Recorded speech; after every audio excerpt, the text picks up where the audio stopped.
Hello Internet, this is Roshi, and I'm back with another reaction. This time reacting to some Zenless Zone Zero character trailers. And have I been excited for this? Very much so, because you know that I know that we all know that the Hoyoverse team for Zenless Zone Zero go hard with their animations. Their in-game animations are amazing. The teasers have been great. I cannot wait to see what these trailers have in store. And also, I'm a little intimidated, because Hoyoverse with the Zenless Zone Zero, they tend to go in another little direction of sorts sometimes with some of their animations and characters, with their characters' personalities and so on and so forth. And look, I heard the commotion behind the Jane Doe trailer. I heard about it. I didn't see it. I don't know, but I heard about it. How could you miss it? I've also seen, I'm actually just going to say it because I don't want to lie, I have seen the Burnice trailer, because how could you not have at the time? It was everywhere. The song was everywhere. You could not escape it. So that is the one character trailer that I have seen, the Burnice trailer. And I'll probably repeat this again because the majority of you have already skipped this intro. Thanks. Anyway, so we're just going to get right into it.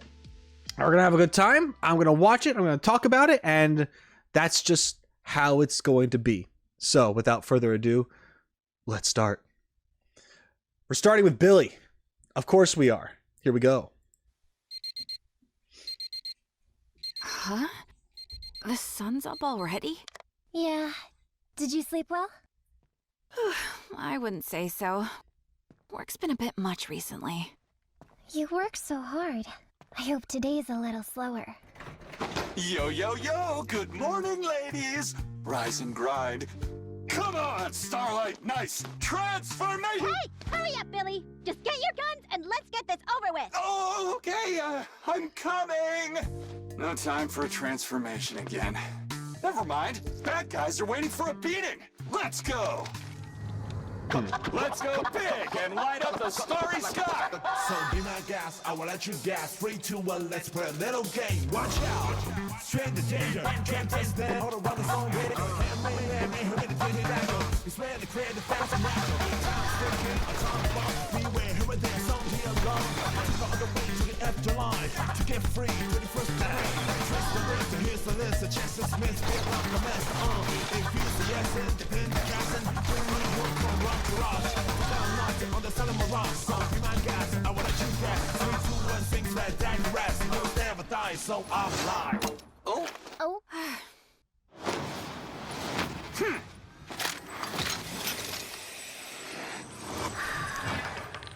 Haha! Piece of cake! Reloading complete. Round 2. It's showtime!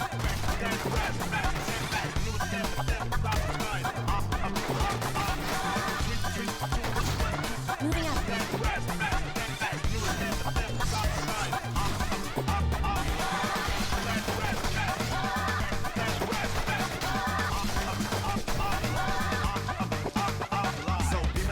I will gas. Be 3, 2, 1, let's play. So be my Job done! That wasn't so bad. Okay. Oh, there's more. Yo, Wow. yo, yo, ladies! Good job today, as always. As a reward for your hard work, I got you some high-quality gun oil. Let me look for it. Hey, did you hear? We're getting some gun oil. Hope it's the thick, rejuvenating one. I'd rather get the lighter oil. It absorbs faster. Look, it's a collab between 3 Gates Military Tech and Starlight Night. Buy 4, get 1 free. It even came with an exclusive poster. The cheap stuff.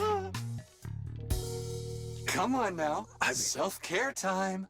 Feeling relaxed? If only you could speak.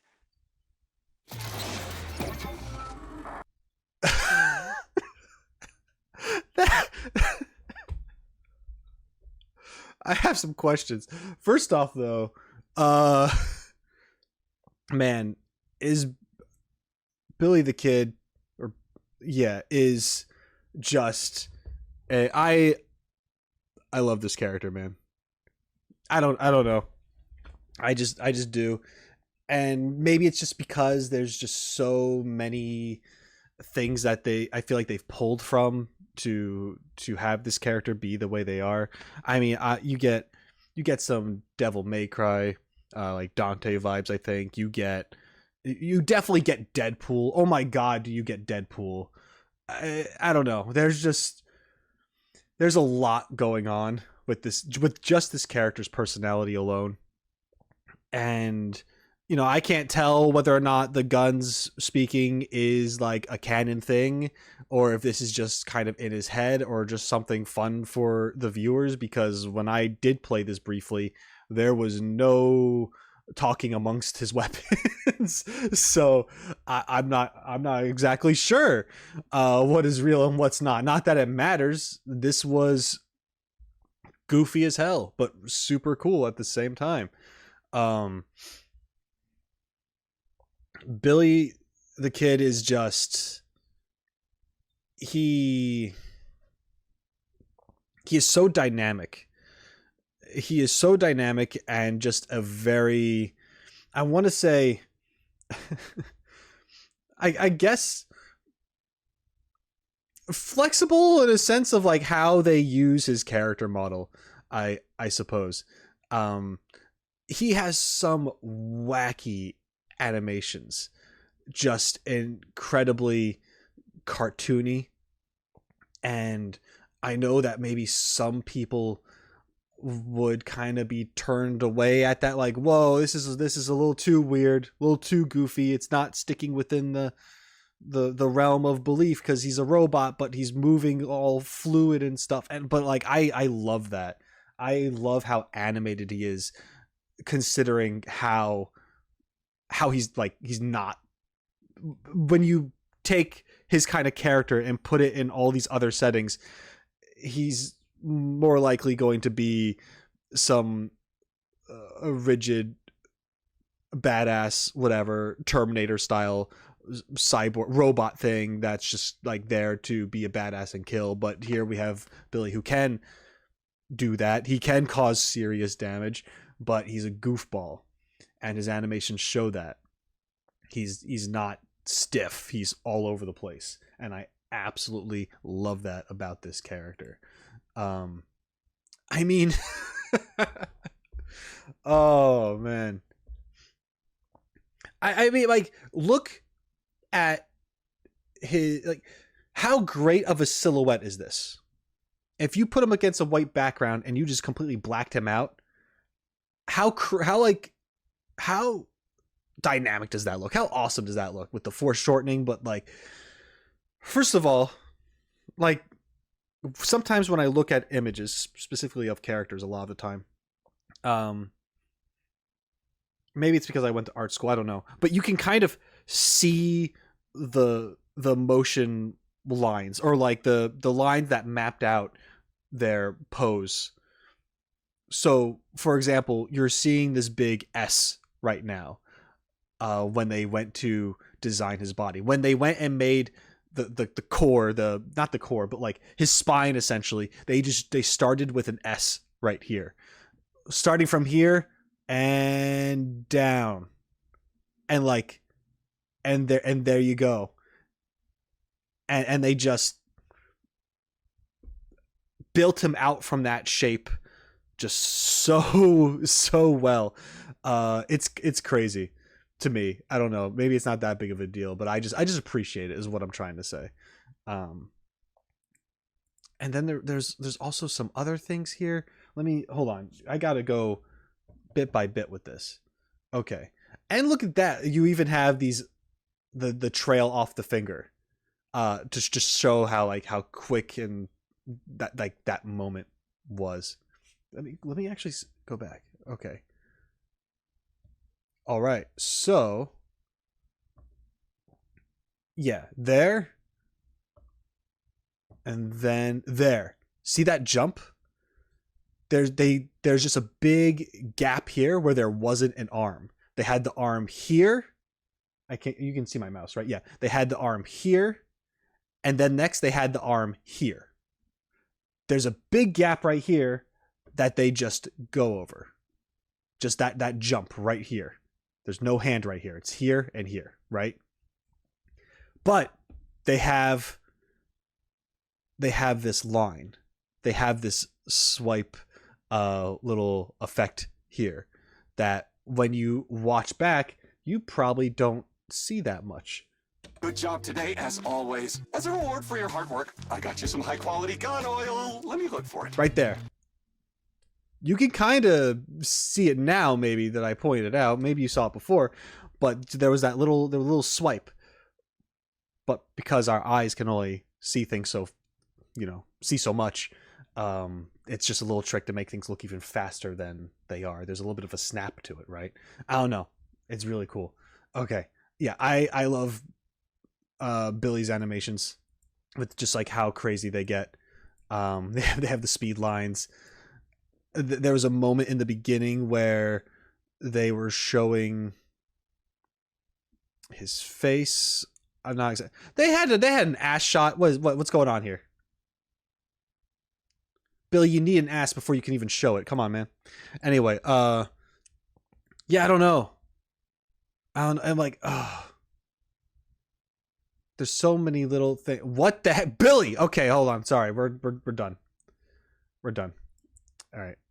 Anyway, that was Billy's character demo.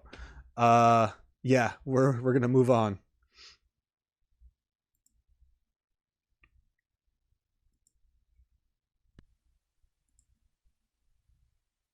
Anby, what's our target this time?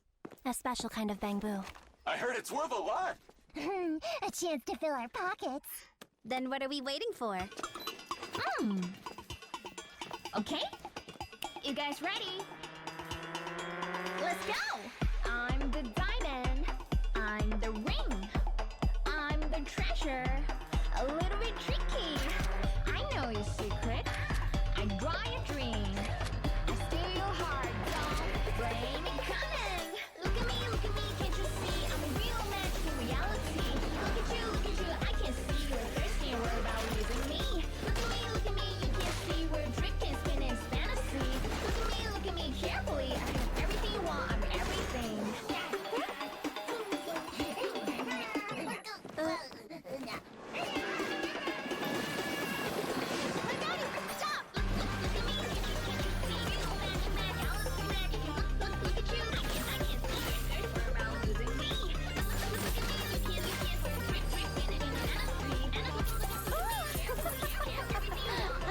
Another success.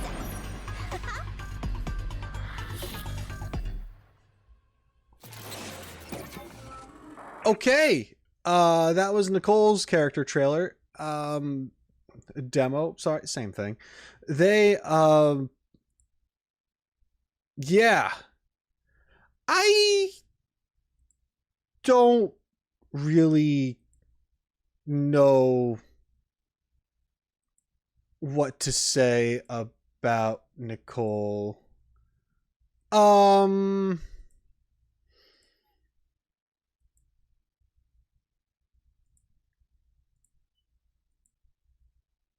just thinking. Just give me a second. I'm just thinking here. I'm just, no, we're not gonna go. All right.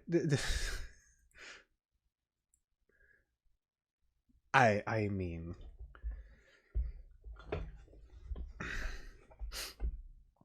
I didn't even know that she had a character demo. Just because I don't know. She's one of the first characters you meet in the game other than Billy, and I figured like, okay, Billy's gonna have one, right? Because he was like the guy in the beginning, I feel like. And Nicole was there, obviously, I guess. I mean, but I don't know. I was legitimately surprised to see that, and just, man, I didn't realize it started this early with some of the choreography that they'd use, some of the angles and whatnot. That's just a thing. She's a very attractive character. Yeah, but let's talk about some of the other things in this. So this shot is great. I love seeing the Denny's, I believe the currency is called. You have these Denny's, just a mountain of them, her standing on top of it, because, you know, she's just being the queen that she is and such. And in the background, you, I mean, it's just completely different texture with like the sun, and it's raining more Denny's, and I don't know, it's a very like big epic shot. Very symbolic for what she's about, the money here, just being up high, being that boss, you know, and you have the color scheme. Yeah. So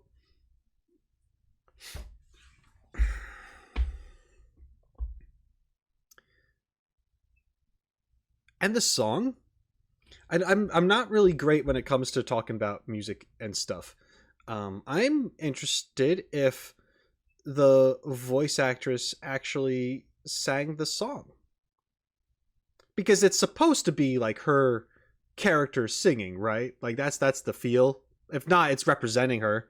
You know, the whole like, look at me, like whatever, blah blah blah. I mean, it was catchy. She's doing her thing. And damn, Nicole. Okay, that's all I gotta say about that. We're gonna move right on to the next. We have over here Anby.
Ooh.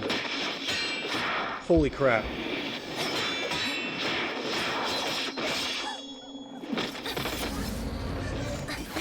Nicole? Why wasn't I invited to the party? Looks like the party isn't over. Get to it.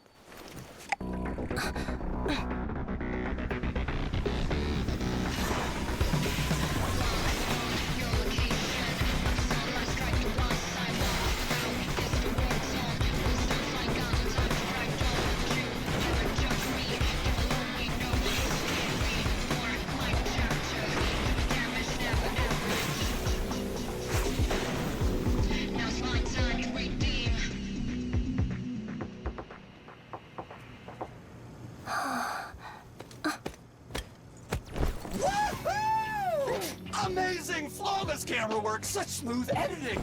Nicole, Anby, what did you think? Didn't I shoot it just like the Starlight Night series? You're blocking the screen! Step down! Forget the editing. Why didn't you come help me when those thugs were attacking me and Anby? Didn't you tell me to record it? You idiot! Where were you gonna show it if something happened to me and Anby? At our funeral? Our dads can get us dead. Seriously, use your head next time.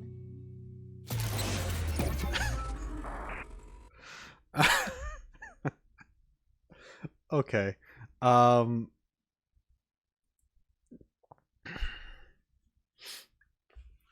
Burger. I don't know. This Anby's character demo was great. I don't know. You have the cunning hair dynamic at the end here. Well, you have Nicole and Anby in the middle of it too. this one had plenty of action in it. Dialogue between characters, not so much with Anby, but that's pretty normal for her. She's more of a I'm gonna just be here and vibe. But yeah. Okay, hold on. Seeing the in-game animation, just remembering how smooth that is. Hold on, let's just.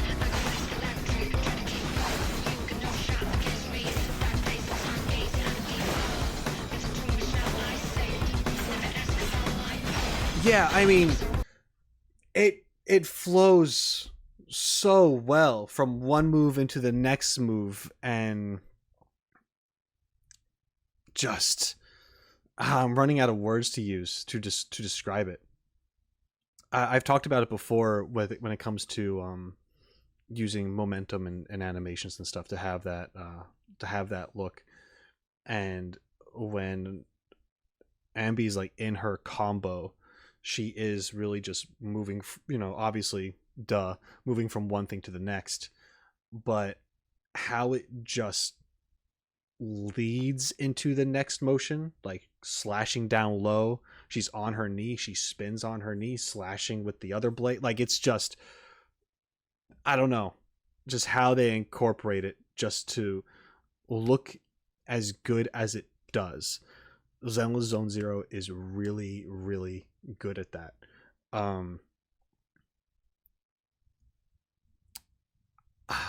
Yeah, I don't know. And I mean, I could say, I think Hoyoverse in general is getting better with doing that.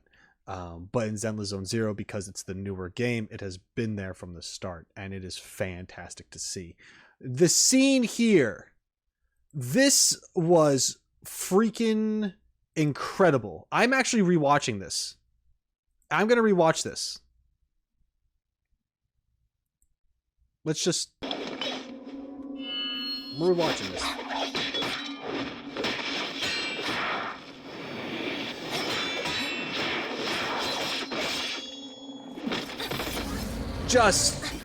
Just that choreography is... It just shows you how badass this character really is. How precise everything was. Just not missing a single thing. Taking these guys out. Just flawlessly. I can't get over how incredible that looks. And I can't remember, but there's some movies out there where I think they usually do them in some Donnie Yen films, maybe. But there's like scenes where the camera will pull back and it'll actually show you a side profile of everything, like a beat 'em up, and it's just the character going from one end to the hallway to the next, with everyone else just rushing them. It's some the fight scenes like that are amazing, and just seeing that from that perspective, a still camera and her just darting and weaving and just taking out all these people around her is just it's crazy. I love it. Okay, we're moving on. Nekomata. I get it. You've made a fortune in New Eridu. Business is good, life is good. You don't need a friend like me, with public security and the association protecting you. But now you're back, expecting me to deliver justice for you. Please, I need you! How annoying. Always so needy. Can a cat catch a break around here?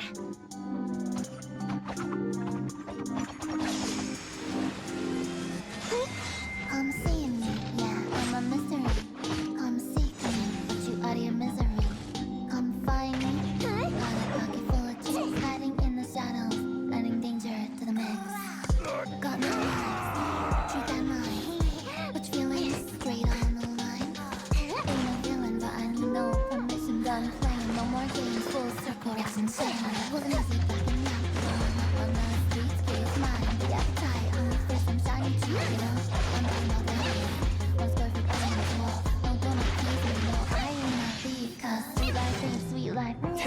I can't catch her! Yeah. We still going? Let's chat instead. How about I make you an offer you can't refuse? Together! Surround her! Ooh.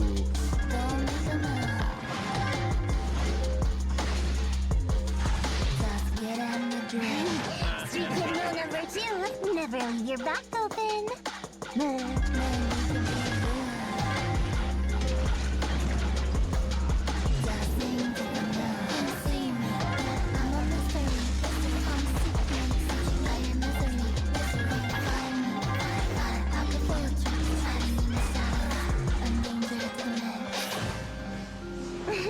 That all you got, little mice?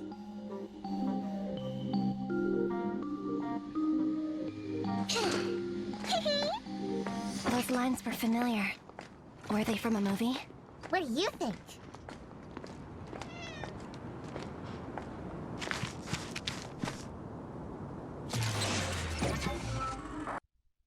So, I'll be honest.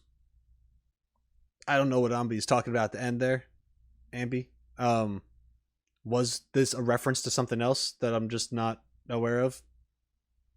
I don't know. I feel like I should be catching that. My bad. Anyway, this was not what I was expecting at all from Nekomata. The feel of this was really something else. I mean,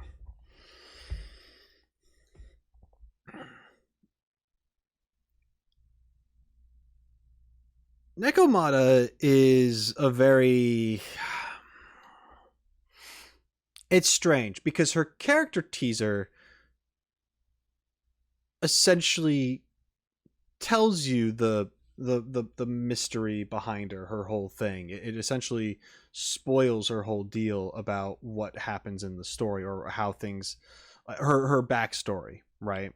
You kind of figure that out by seeing the teaser. And now the trailer here, this demo, is being all like, you know, I'm a mystery, and it's like, oh, okay, yeah. Is that just because we're talking like you're kind of like a ninja tactics, that kind of mystery? Because we already know all about you at this point.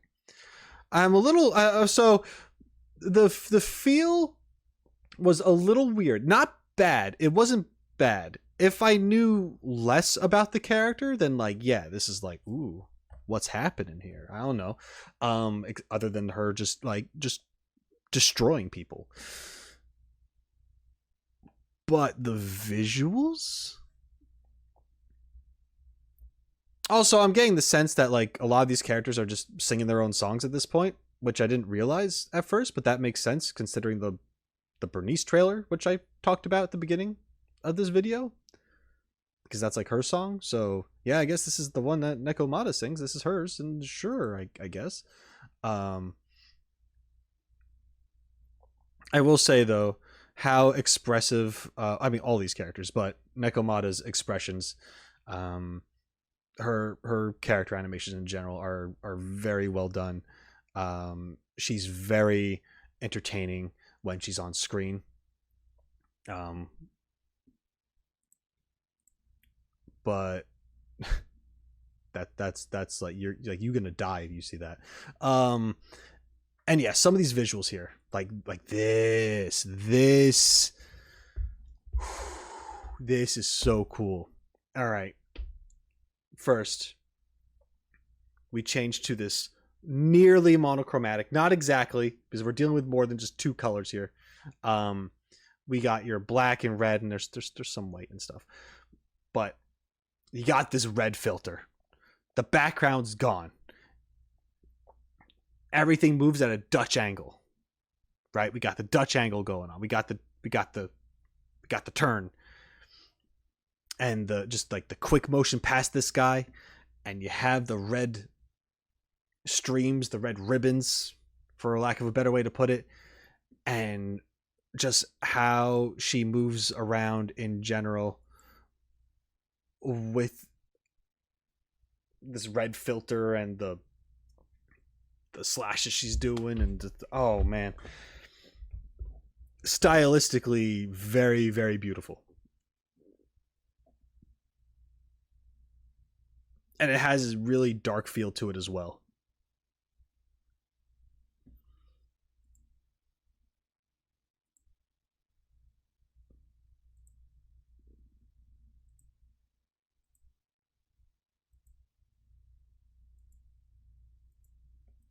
Okay. Yeah, that's really all I had to say about her. I think not a lot. I feel like the feeling of her. Just to recap, I feel like the feeling of her character trailer was kind of was like it was cool. It was good. And maybe there is more to the character that's very mysterious and such, but you do find out her deal like really, really quickly, even just by watching her teaser, which I think the teasers drop before the trailers. Maybe it's different for Zenless Zone Zero. I don't know. But yeah, there's that. But it was entertaining and it looked great. And that's it. Awesome. All right, moving on.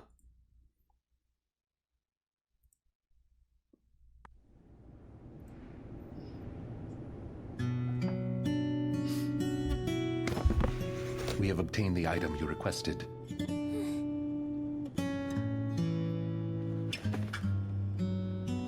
This is Lycaon? Lycaon? Wolfman? It seems this area requires further cleaning.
Design. I can barely take my eyes off of it. Huh? Thank you for using Victoria Housekeeping. We look forward to serving you again. Okay. Oh, it's a little bit.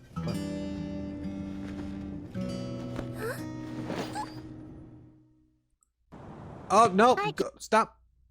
We're going back. Don't be like that. All right. Okay. Oh boy. So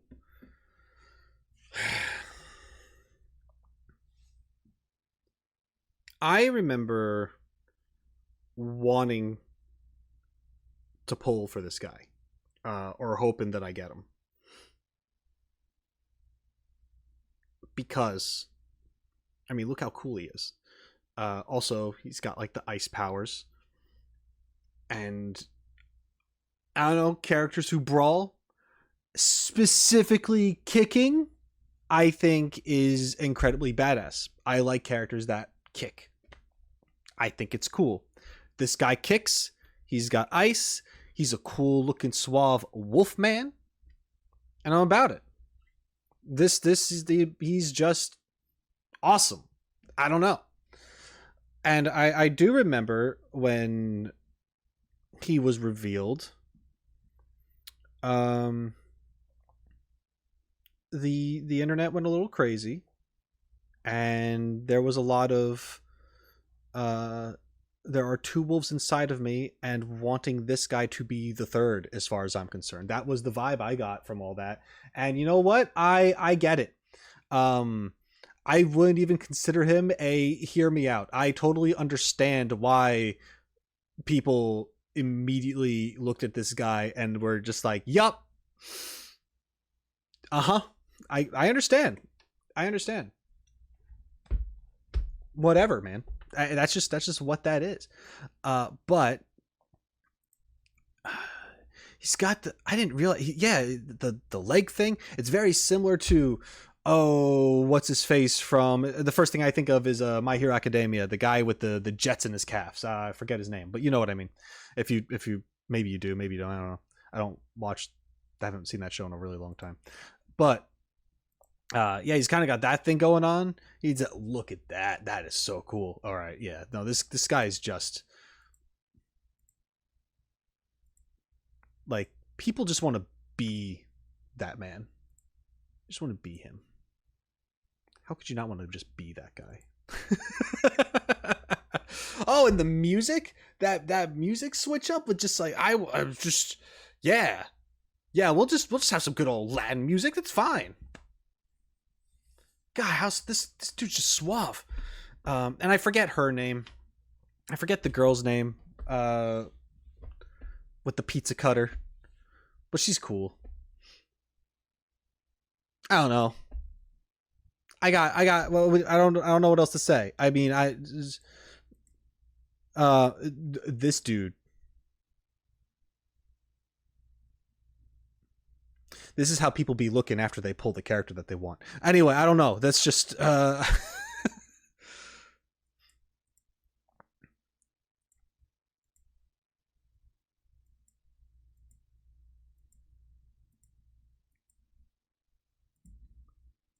don't know. Honestly, I just see this and I think that how good of a job they did with expressing how this character is, like, I should just say his name. I don't even know how to say his name. Was it Lycaon? Like Lycan, but it's not Lycan, or do you just pronounce it like Lycan? I don't know. Wolfman, Daddy Wolfman, how just put together this guy is, right? How he's doing his job and just like how professional, and when he's not afraid to kick some ass. This I saw a lot of reposts of this with the whole like step on me. Anyway, we're not me. I didn't do that. But there are people out there. Anyway, it's, hey, you do you. It's like I said, I get it. It's fine. We're gonna move on to the next one, which is Grace, but we're gonna hold on for just a moment. I'll be right back. All right, I'm back, and we're starting with Grace's character demo. You're still not done, sis? Patience, sweet pea. Let me fix this child first. I heard they found a mechanical ethereal at the scene. Really? Then let's go now.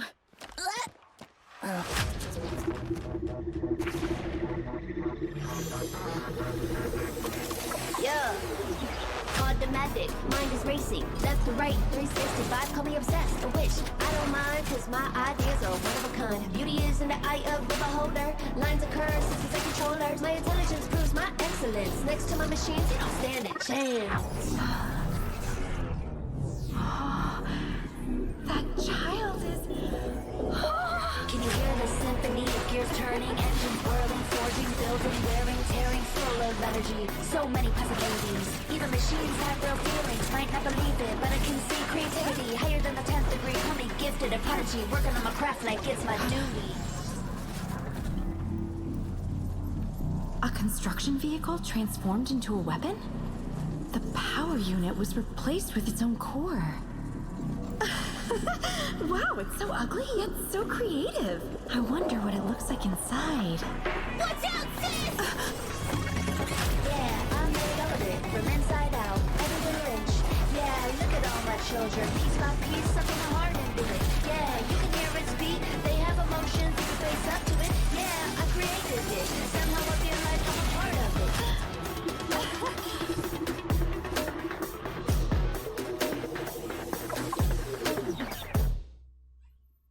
You're unbelievable, sis. You poof at the mere mention of mechanical enemies. Don't worry, I can take care of myself. And you got here just in time, didn't you, Sweet Pea?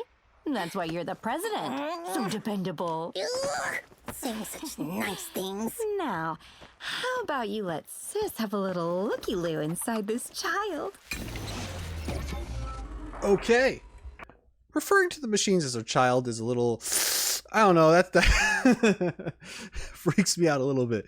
But I do like Grace. I think Grace is very interesting with, okay, the part that I thought was really cool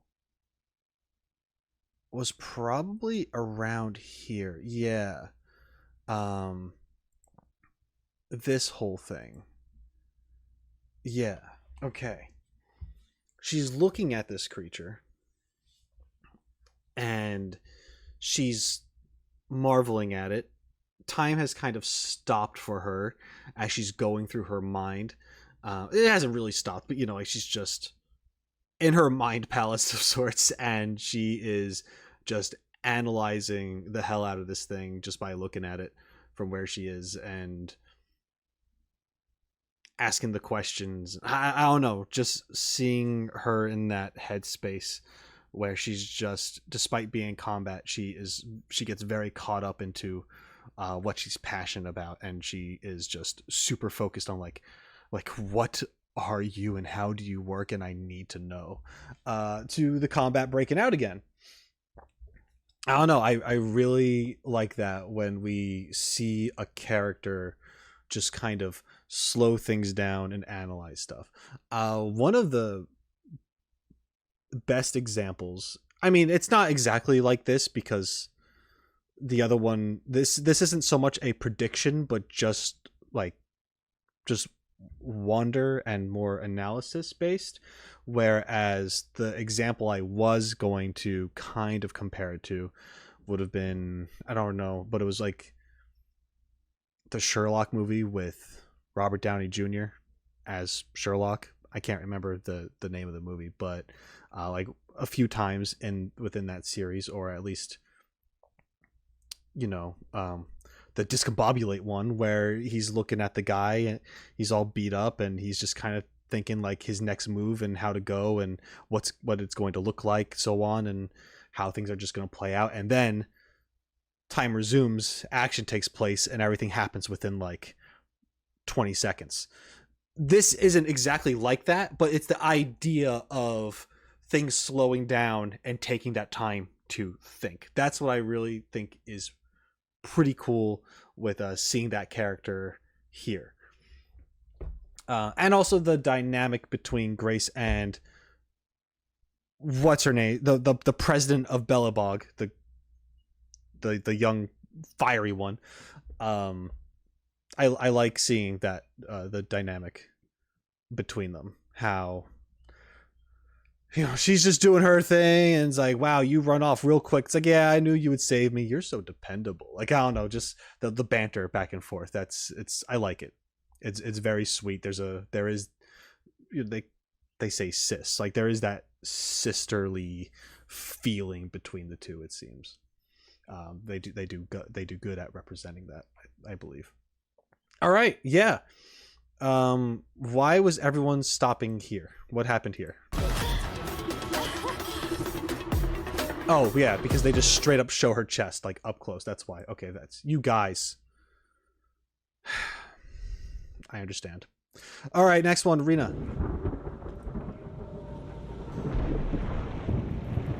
Oh, wanderer lost. Wait. Do you know the rules of this forbidden domain? Is Rina the pizza cutter? Number 1. No trespassing on private property. Violators will be punished.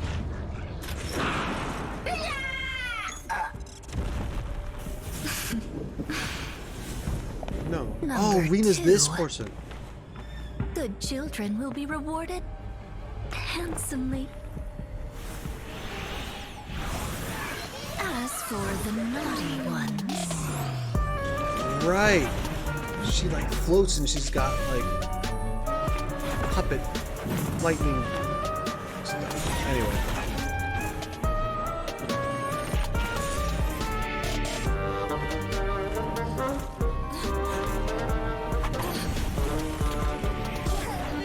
Number 3. Quiet in the lobby. Violators.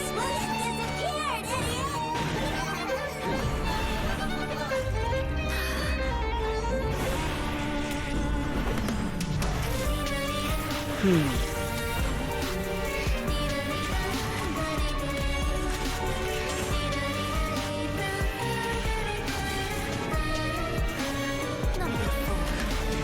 The mirror always shows you your own reflection.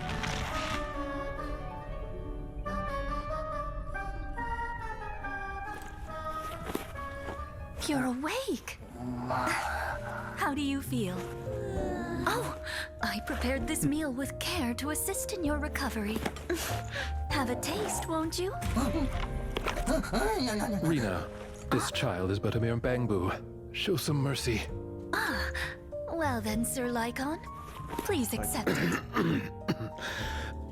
I have recalled a task I've yet to finish. Please excuse me. Then, Corin? Number 5. Don't eat anything made by Rina. Unless you're me. Okay. Oh God. Okay. Lycaon. Corin. Forgot her name was Corin. She's Rina. Alright. And we also had Elle and Joe in the background at one point. Okay. Yeah.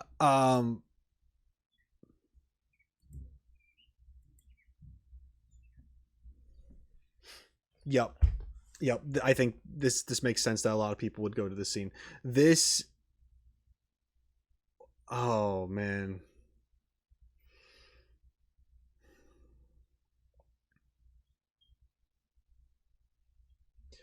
I really like how so far the characters are very different from each other.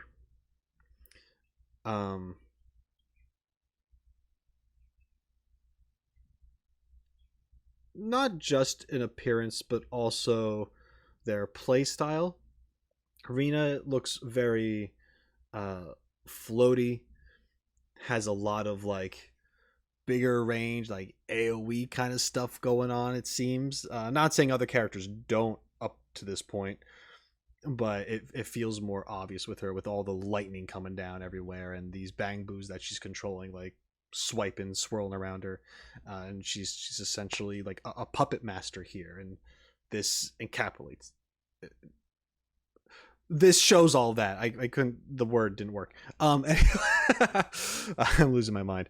Anyway, yeah. Just fantastic. And not only are they start this with a very kind of creepy vibe. Of course, it always gets a little silly when you include the bang boos. I like the bang boos. But if they were trying to actually make it spooky, the fact that bang boos were involved at all doesn't work. So I'm going to assume that was not the goal. and they wanted something more funny than spooky, if anything. Yet the character at the same time, Rina here, is meant to be very I mean, she's like a toned down Lady Demetresque, whatever that character's name from Resident Evil, whatever, Tiramisu, I don't know her name. Anyway, Lady Tiramisu, I'm just gonna call her that. So like, she seems like a very tamed, calmed down version of that character. Maybe just because of how like tall she is and other assets, and how she's speaking very, okay. There's a mother vibe. I don't know, but there's a lot of that in here. And then the spooky factor, the puppet master stuff. And then when you get to here, it becomes more like, just trying to take care of you and being all nice and helpful. And it's very sweet. And there's Ellen. Hello. But then there's the food. Characters have their flaws. They show this one effective immediately. But I really like that dynamic, how we jumped from this one feeling of just like how badass and spooky she is to this other nurturing yet failing to do so feel. I don't know. I really like that they did that here. And I mean, the look on her face here, just like how genuinely just, like show some mercy. And she's like, what do you mean? I am doing my best. Like completely oblivious that this is horrid. Anyway. Yeah. Oh, the look on her face is so sad. but you can't deal. I know. Okay, we're done. Thank you, Rina. Soldier 11. Military ID verified. Defense Force, Soldier 11. Customized training program activated. Difficulty, highest. Time requirement, highest. Challenge parameters, highest. Begin.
Training complete.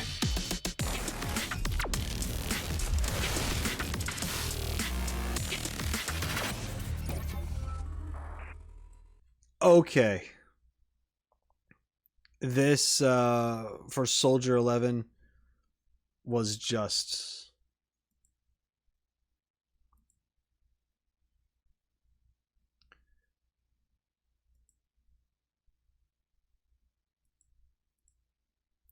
okay, sorry. I was trying to get a shot, but it's not really working out. There we go. Okay. That one was just straight up action the whole time. It was good action. It's really cool. One of another awesome thing that they did here, which, there's always a few. There's more than a few, but there's a bunch of moves that you could have a character do. that immediately make you go like, oh yeah, that character's badass. So for example, one of those is running straight into gunfire with a sword, deflecting bullets as you do so, because you're just that awesome. Yeah, I get it. Soldier 11, you're incredible. All right. But the one thing that I will say about this is, upon seeing this character in the game itself, not knowing any of the stuff that I do now after watching the character teasers, I look at Soldier 11 and I think she's boring. Because we didn't know anything about Anby at the time when Soldier 11 was a thing, right? Not really, not that I know of anyway. Yeah, I mean, I don't know. Just she seemed like a copy and paste of Anby, but oh, fire, which isn't necessarily the case. There are some animations that are very similar, but I know it's one of those things where you can play Zenless Zone Zero as button mashing, or you can actually learn how to use the characters properly. So I know that Soldier 11 here there's a timing thing with her attacks to get that big fire burst when she swings and such, right? To have that combo. Otherwise, it's not like that. You're not always doing the pyro damage or the fire damage, whatever you want to call it. So yeah, there's just this. It was. I don't really know what to say. Like, yeah, she was unique, but not unique enough for me just seeing her in game, not knowing anything else, to be like, oh yeah, she's an interesting character I want to mess around with and learn about and stuff. Like, I didn't really care that much. Now I do. I care about her story for the most part, compared to other things. And this character trailer really just, it was her teaser that told you anything. But they were both pretty action-packed. So, yeah, she's a soldier and she kicks ass. We got it. All right. Anyway, but very cool. And it's even better now knowing about the whole Soldier Zero thing.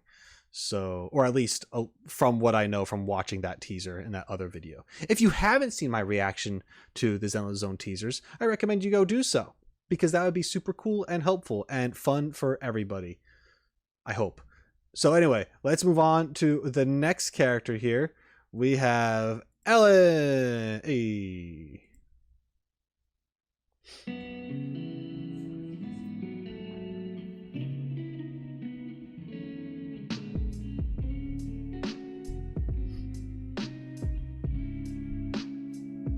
Give me a piece, I say cheese, cause this is my magic spell that makes the camera take your pictures, flash out away your sorrows. The fine shows tomorrow will be a great day to hand out, even if there are always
Remember the store I mentioned? The three of you can go without me. Seriously? But the more the merrier. Ow. Gotcha. I didn't agree. You should buy me ice cream in return. No way. Mona was the one who bought this. Sounds right. It's not like Ruby to save my pocket money. So good. Don't expose me like that. I have more over here. Want some? How?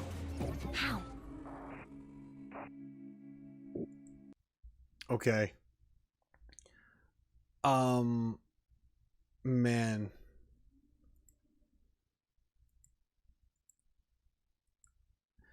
I'll be honest, I'm glad that I didn't see this before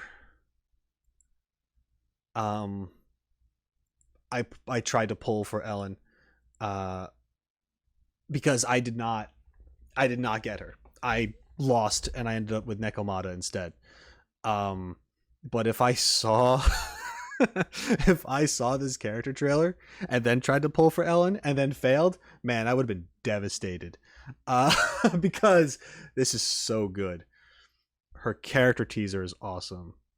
This demo is just fantastic. I probably like the music in this one the most so far. I don't know what it is. Maybe it's just the voice, or like the other songs other than like Lycaon's was like, you know, he had like the Latin feel to it.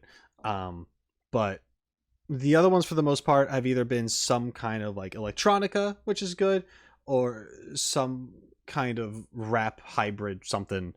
And I like some rap, but it's not my favorite. So I haven't been like too crazy about the more rap songs that have been in these. I know Zenless Zone Zero kind of like leans in that direction sometimes. And like I acknowledge that the music is really good, but some styles, I could recognize that, like, okay, yeah, this is definitely like right up a lot of people's alley right now. But for me, it's just kind of like, okay, it's nice. And that's really it. But and that being said, I could still appreciate it for what it is what I'm trying to say. But here the feeling just felt different. I felt like I was getting like an anime opening with what they did with some of the colors, you know, hers becoming desaturated except for like some parts, but then you have like all these other effects and colors and textures like happening around her as she's just moving through these environments. You see her daily life as the student, and then you see her at Victoria Housekeeping, her job, which is definitely more than just a housekeeping job. So she's associated with Rina, Corin, Lycaon, like, you know, she's with that whole group. And they and someone's told me this before, even though it's fairly obvious, they all have like a monster vibe to them. Like, she's killer shark. You got Lycaon, who is like wolf, you know, like werewolf, I guess. You have, even though you know what I mean. Corin, who I believe is more like Frankenstein monster-ish, and Rina, who very, very ghostly. Like, you know, there's a lot of that kind of like haunting, spooky, scary theme of sorts. So yeah, she's essentially Jaws, I guess you could say. But I love it. I mean, I don't know. Just me, when it comes to ice elemental characters, I love it. Yeah, I don't know. She's incredibly badass. The guy who freaking was it? He like shakes his ass and runs away from her, and then she just like essentially hunts him down. He's in a corner and she's just whipping around all over the place, blocking the shots and going in with the crazy shark bite, ice attack. Like, oh man, there's just it's so good. And then you return to the more wholesome, cutesy moment between her and her friends, and how she has the attitude of, yeah, whatever, but obviously enjoys their company and such. They're her friends. You know, they're all walking together and stuff, having a good chat, hanging out. Yeah, it shows that duality between the two lives that she has. I like it. I mean, yeah, she's great. She's, oh man, I don't know many of the other characters. I didn't even get to really learn much about Ellen Jo in the game itself. Unfortunately, I think I stopped playing. I felt burnt out like right when I was just getting into when she was introduced, unfortunately. But at least from the combination of her teaser and trailer, I think speaks a lot about her character, and I think it makes her they do a good job at making her very, very interesting. Like, I do want to learn more about this character and how they go about this kind of life and such. Okay, let's move on to the next one. Ellen Jo, great trailer, awesome. Zhu Yuan. Look who it is. This is Zhu Yuan, a public security officer. She's among the best in criminal investigations. Assuming no surprises, she's ready to handle anything that comes her way. Sorry, we don't handle traffic fines. All right, leave it to me. My cat got stuck up there. My cat's like. Oh, here come the surprises. Gotta save it. Here you go. I copy. I'll be right there. Should you accidentally fall into a hollow, worry not, citizen. Officer Zhu Yuan and her team will rush there at once. I'm on site. Commencing rescue.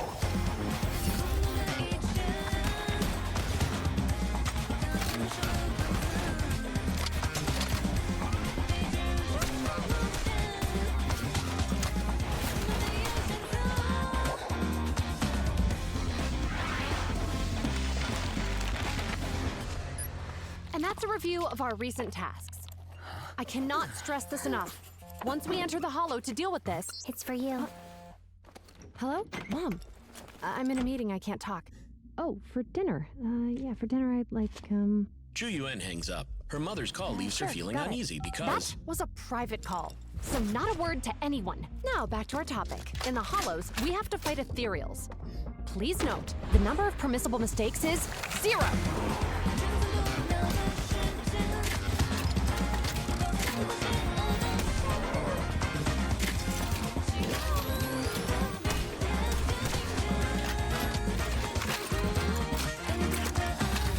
Suppressor K-22!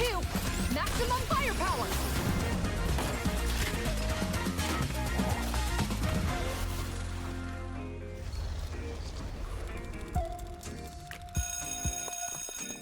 It's quitting time. The hardworking Zhu Yuan has chosen to work late today. No way. My work's already done. Hey, Mom. I just got off work. Need me to bring something home? Yeah. See you soon. Right. See you later, too. Okay, so Zhu Yuan.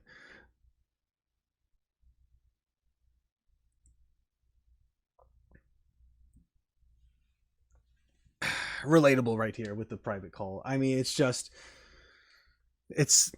could be like in the middle of doing a thing out somewhere, whatever it is, and you get the call and it's like your mom. Or at least that's what it is for me. And you're just like, okay, yeah, can we talk later? And then you just end up like just in the conversation anyway. I don't know. It's funny. I like that. I think that, I mean, yeah, seeing her do her action thing and being a cool cop and like helping people, like, yeah, that's fun. But seeing this moment right here, like stepping out from the meeting to do that, like that felt like, all right, that's like the realest thing that I've seen so far. And I really appreciate that. I like that. We see these characters here.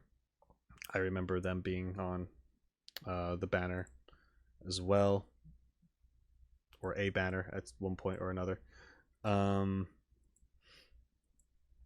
Yeah.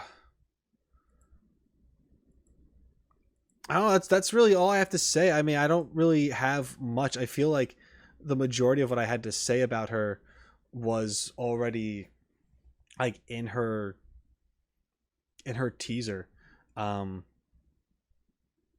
She's really about what she does and such.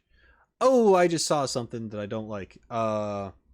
Man, they broke her ankle here for this pose. I don't know what happened there.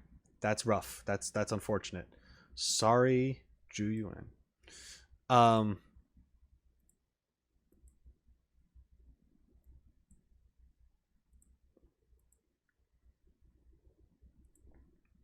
Yeah. And it's, oh man, both of her teaser and her demo are about her being documented. So now I'm wondering, is that just like at first I thought it was just a thing that they were doing for the sake of the teaser and or trailer itself, but because it happens in both, I'm wondering, is she just constantly being recorded and followed and people trying to talk about her and stuff? Like she's that big of like a hero in the space?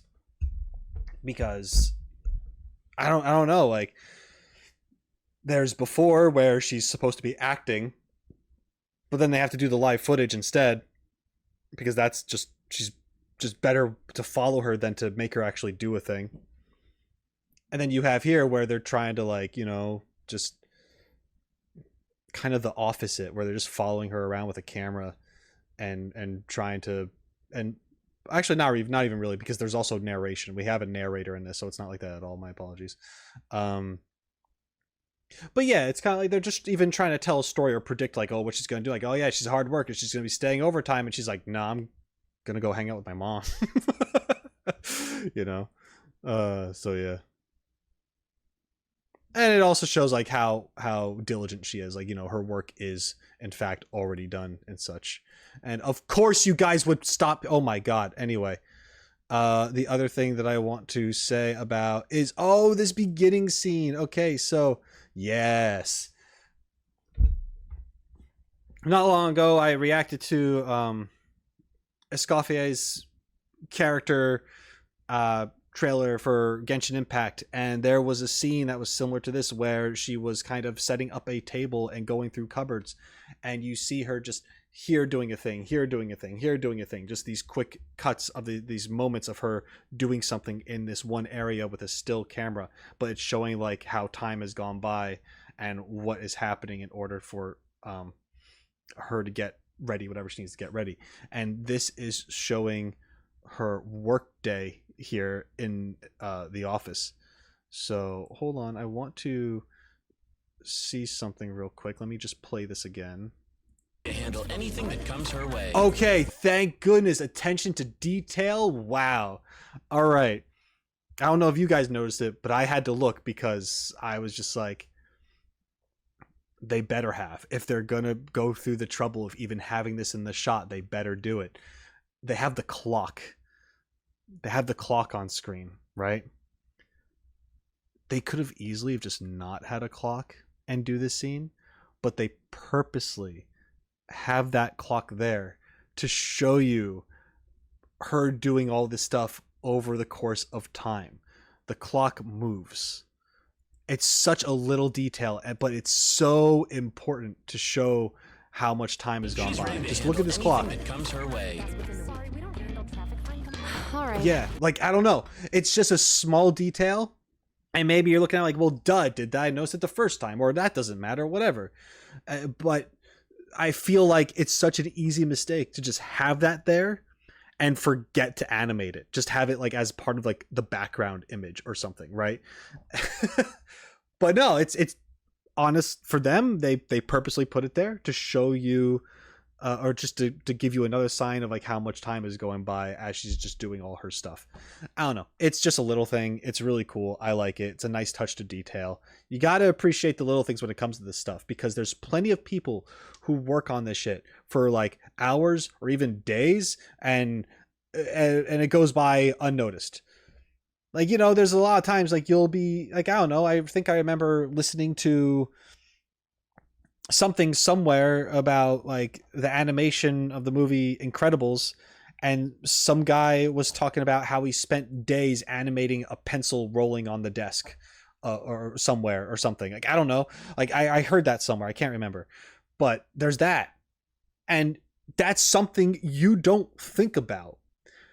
People don't, consumers in general don't really think about the process of how something is made and delivered or presented. They just see it. They're like, yes, they take it and it's theirs, and they consume it in any way that they can, or whatever that is. And not everyone actually thinks about the work that goes into it. Same thing with just anything, really. Just so many things. You could even compare it to like some YouTube stuff, you know. I don't know, like any just whatever. Movies, animation, YouTube, music, all sorts of stuff. Food, even, you know, there's all sorts of prep and experience usually that goes into these things that people just don't even take a second to think about, because they just watch or they take and they enjoy that way. And that's fine, because that's the purpose of it. But I have such an appreciation to, and I'm guilty of it too. Sometimes I don't always think, because I'm sure there's plenty of things I can't catch everything the first time, right? That's not like I do okay. I do okay at seeing things, but there's plenty of times where I haven't, and I've even missed some of the simple stuff. Or I'll notice something and I'll still forget to talk about it because my mind went elsewhere. And that's just what it is. We're human. But so this isn't like to discourage anyone to be like, you should pay attention to the little things. I'm not trying to do that. I'm just saying, when possible, I think it's cool to point out little tiny tricks and things like that, because it was obviously planned. It's not like they just put a clock in the image and then it decided to move by itself because it needed to for the shot.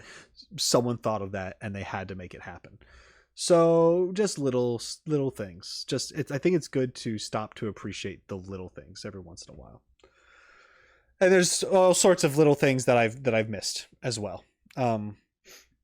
Same thing with character writing and characters, things that I'm not going to, that it's going to go over my head.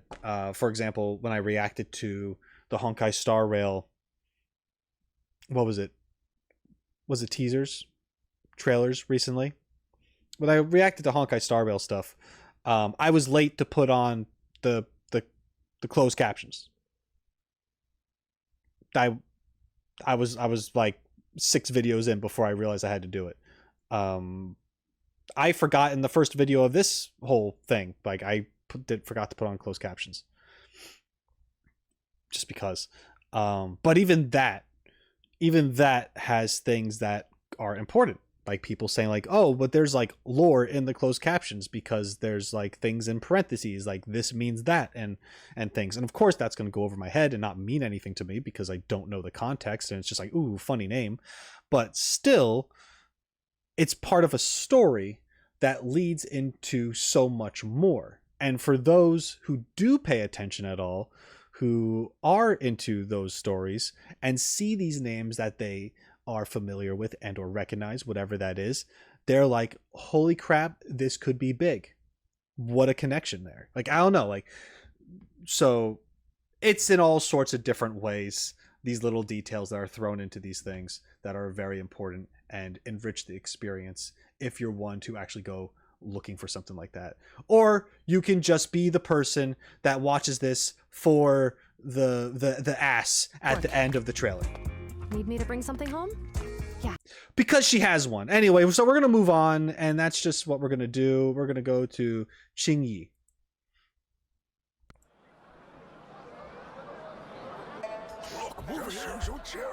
Come on. It's in the back. Here. Right. And if she does, just show more silence.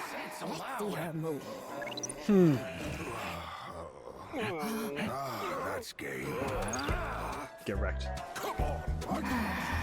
Should have led with a cannon. Right. Sure. You always use the same move. See? Cannon style. If you're too loud, bit. Hey, we haven't conceived. Another game nearby requires my attention. And don't forget this. We can continue once I get back. This must be the place. Officer Qingyi has arrived on the scene. Afraid of a little girl? You youngsters. Play with fire till we're dumb. Heavy strikes break the drum. Reach for that.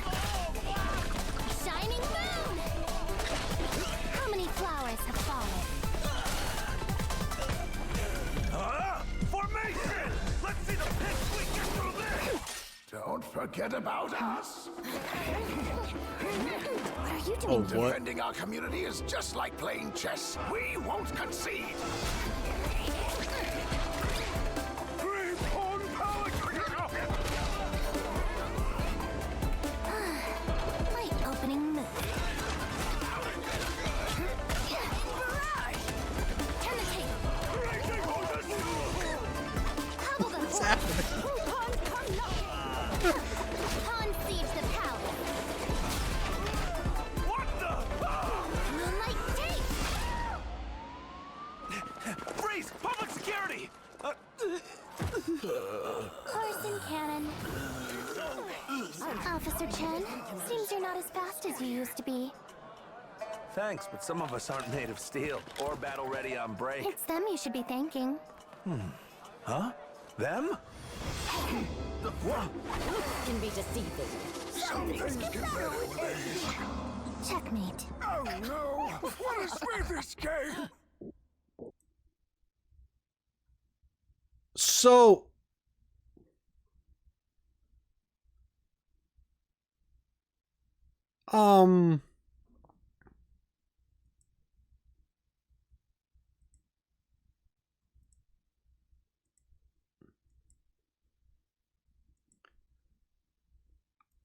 I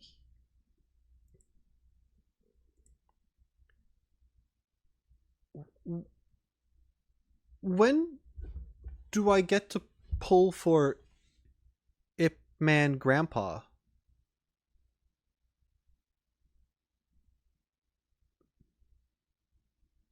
This is a serious question.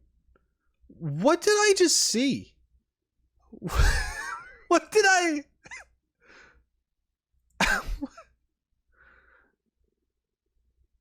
What did I... Okay. This went in a direction I was not expecting at all. I thought the old guy throwing her weapon as she's walking away was like, okay, they made that like overly dramatic because that's just Zenless Zone Zero's way with the animations and like just trying to be like really cool all the time and blah blah blah. And then she's gonna come out here and she's gonna beat up some guys and then like bam, we're gonna show one little quirky scene at the end to show more of her personality and it's gonna be over. That's what I thought was gonna happen as I was watching it, but nope, we got like the Ginyu force of old people just wrecking shop, just destroying thugs. And she's helping, I guess.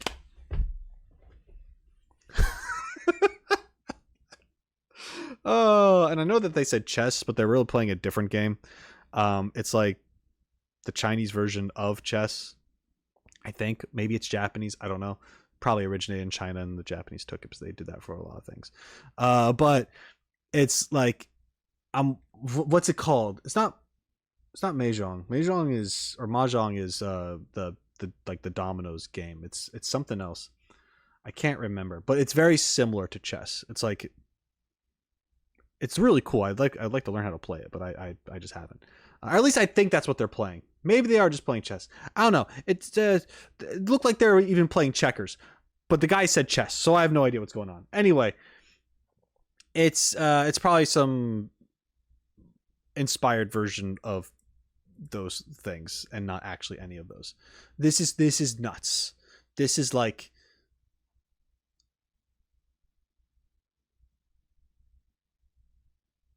yeah. And I guess she's pretty cool too. Yeah, she's cool. I remember seeing gameplay of like how she fights with the quarterstaff that breaks into the other weapon. I forget what that name is. It might as well be like a quarterstaff, but it's split. It's not nunchucks because they're like longer than nunchucks, but they're also kind of like nunchucks. I don't know. I thought her weapon was really cool. I thought her animations were really cool, and I was like, man, that should be a cool character to have. But of course, I didn't pull or anything like that. I don't think I was playing anymore. I can't remember. I don't know. Maybe I was. I must have been, because I was able to pull for Jane Doe, and Jane Doe happens after this character. I'm not sure. I don't know. Anyway. Yeah, this one was entertaining. I was losing my mind. Jesus, just Grandma Falcon punches. Anyway, yeah, there was a lot. There was a lot here. It's fantastic. I love how random they went with it. I mean, way to go. Completely just turned my expectations upside down and gave me something even more entertaining that is so wacky. It is so wacky, but I'm here for it. And in a way, I feel like they also did that, obviously on purpose, but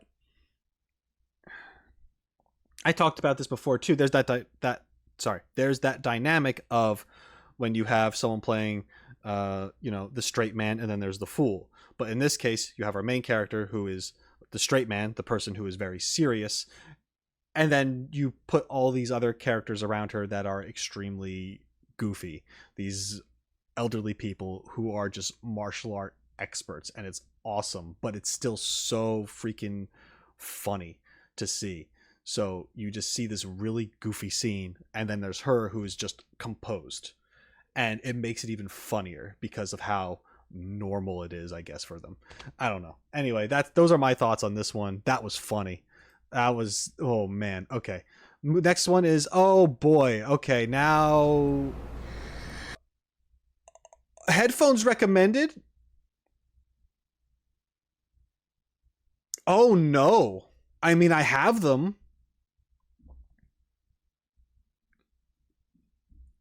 Is this a warning to have headphones recommended because I'm going to get the best quality sound with headphones because some things are subtle? Or is it recommended because this could be mistaken for porn if someone were to just listen to it?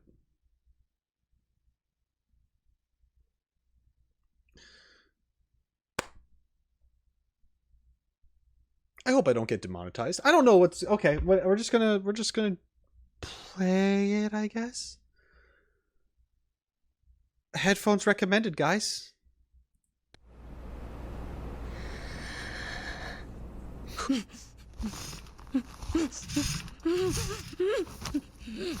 So you're the one who lost Boss's goods. Boss sent me to repay you.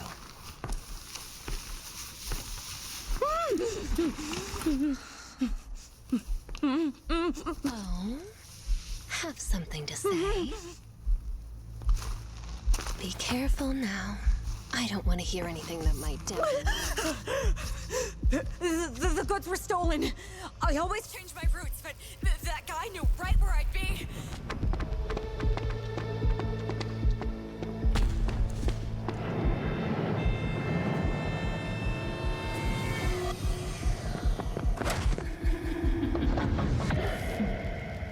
So you're saying that he must have known your route in advance?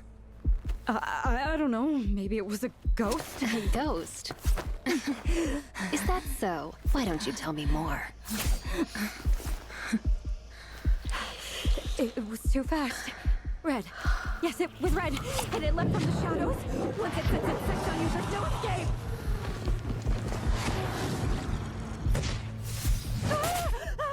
Really? Boss hates liars. Keep this up and he'll have me dispose of you. No. I'm telling the truth. There's still one last shipment tomorrow. Then you'll know I wasn't the one who took the goods. So, there's a shipment tomorrow. Huh?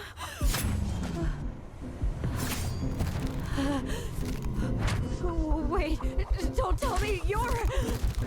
Hi.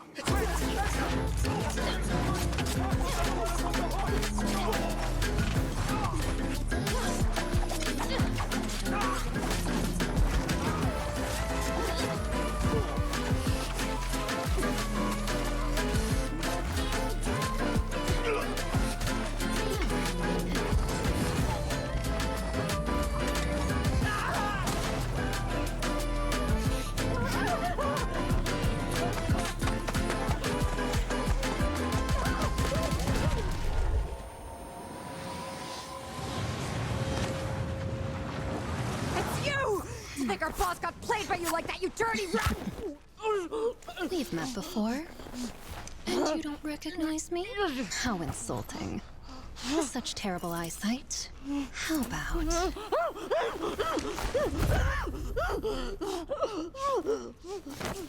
Just kidding. You still have lots of confessing to do.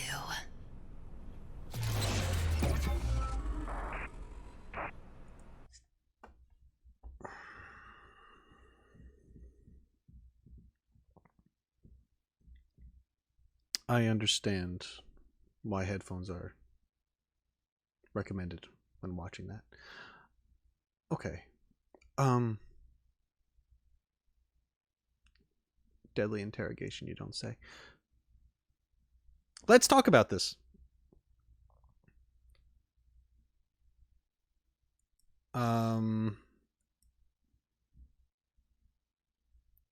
Yeah.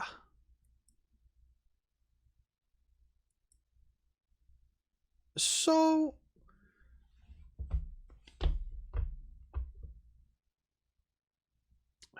I say let's talk about this, and then I don't say anything. Good one, Roche. That's good. I'm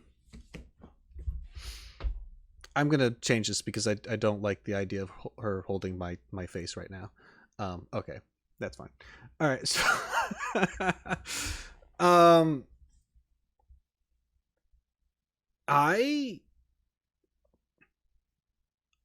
I mean, I'm really digging Jane Doe. Not for the reasons you think. A little bit, but not really. It's...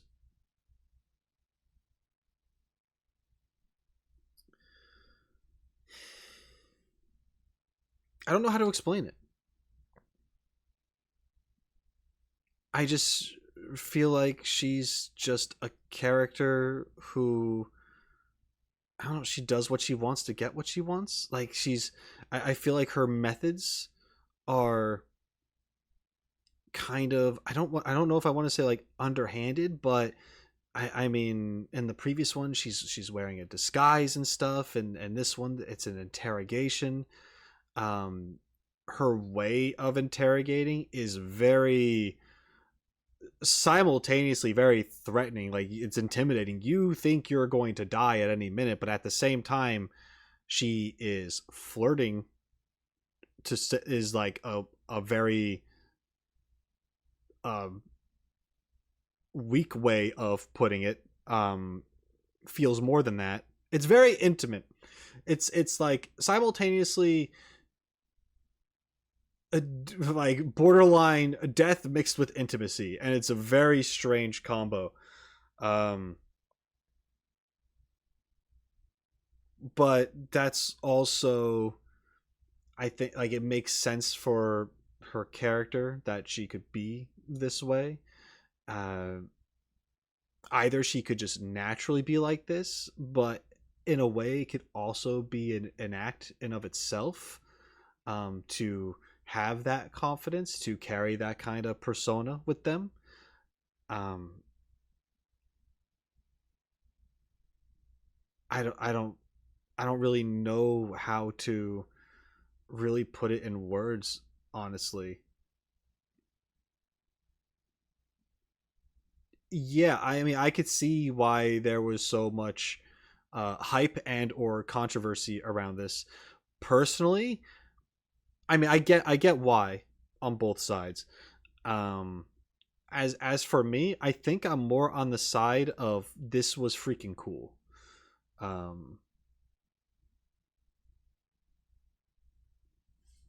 So, for example, I'm not trying to start a war or anything in the comments. Besides, this is old news. We can all get over it. This is my first time seeing it, so of course I'm going to share how I feel about it. That's all it is. I'm not trying to say anyone's right or wrong. But like, for example, this. I mean, someone could argue super unnecessary. Very unnecessary. Who licks an apple before they eat it? This is just to sexualize this moment, right? And here's the thing that I'm going to tell the people who are complaining about that. And I'm going to say this as nice as possible. No shit. Even she knows no one eats an apple by licking it first. This is intentional. It's supposed to be sexualized. That you can't argue that. It's like, no, I eat apples by licking them all the time. Shut the fuck up, you don't. And if you do, weird.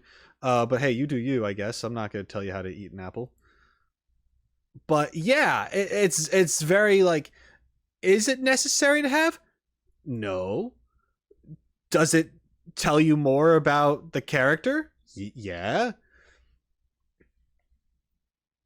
And I don't know what else to say about that.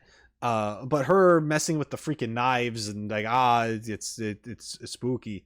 But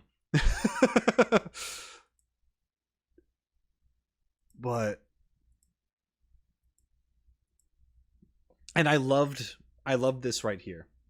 They did it once before too, like with this stuff. It was strange that they got their head. That's a little okay. Yeah, that's the saliva. All right. Anyway, yeah, they definitely pushed the envelope with this one, right? This is a cool shot. How you have like the red, and she's looking over the shoulder, twirling the knife, and her tail swirling around. Like, it's a freaking badass shot. There's a lot of good. I like that this is for the most part from the perspective of the character who's being interrogated. The panic noises are disturbing, and I'm imagining that is why we have the headphones on.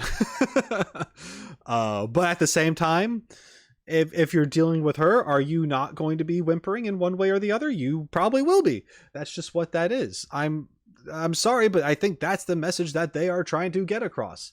That she is a badass, and yeah. Other things. But yeah, this sequence here with the red and the really high contrast with the lights, just like all the shadows, just straight up black.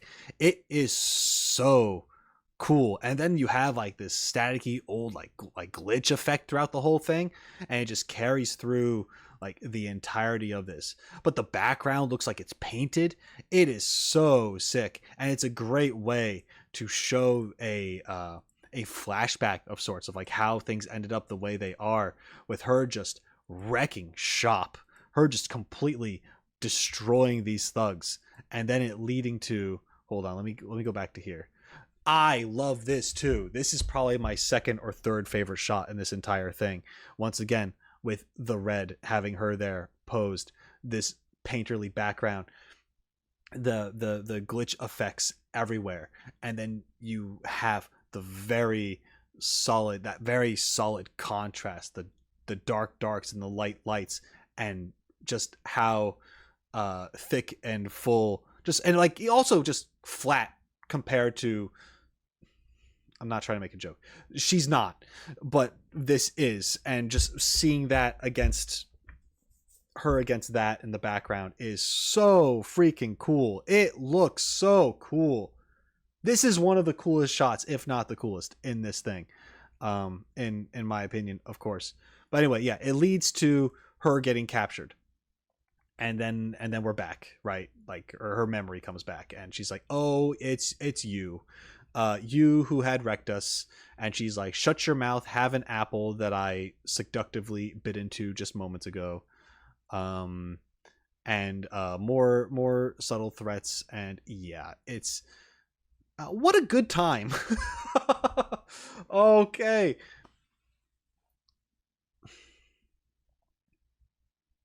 Yeah, Jane Doe's great. I think she's a really interesting character.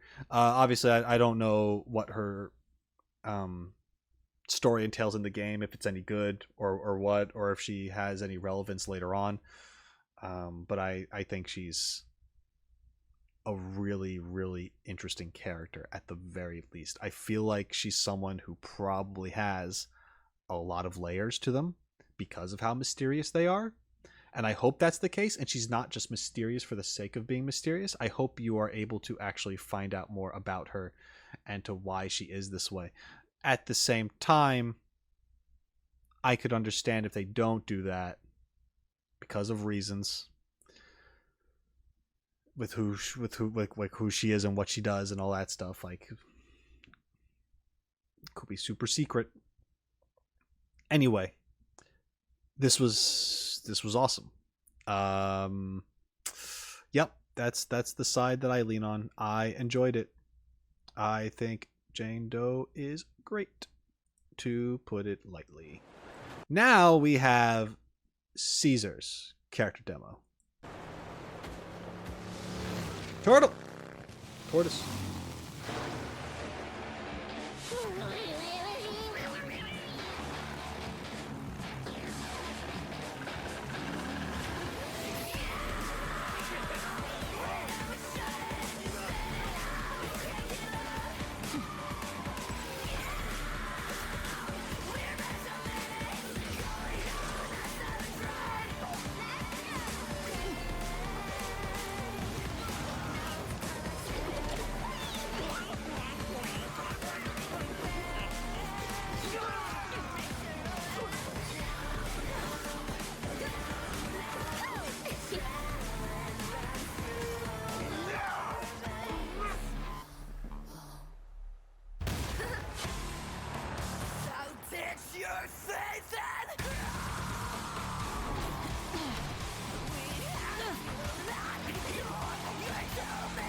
Glad that's over with. Caesar, there's enough of us in here as it is. And you're wearing shoes again! What's the big deal? We're all ladies. Let me borrow that hair wash of yours. You know, the one that smells nice. Excuse me, that's the newest shampoo from Carliche. It's made for classy ladies like me.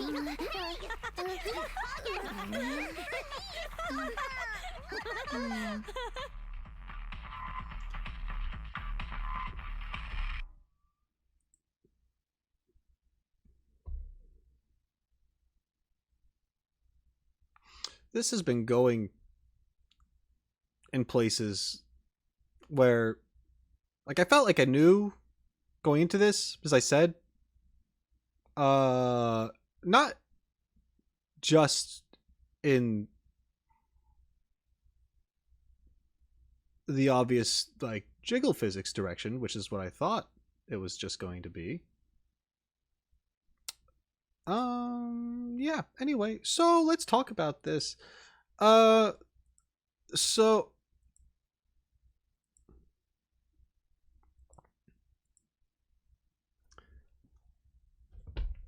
right out the gate, this was action packed. I love the mix of the style here that we have, and in the very beginning, you even have like the dust fly up. And it's the dust itself is very 2D. I'm not exactly sure. I think it is anyway. It's like here. Yeah, like this. You have the turtle, and then you have the smoke cloud. I don't know. Just looks cool.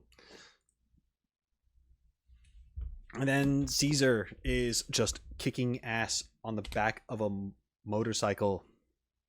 On a motorcycle with her sword and shield. And I mean, immediately the first thing I thought of, seeing all these vehicles, this fight that's just constantly moving forward, this landscape. I mean, how do you not think of Mad Max?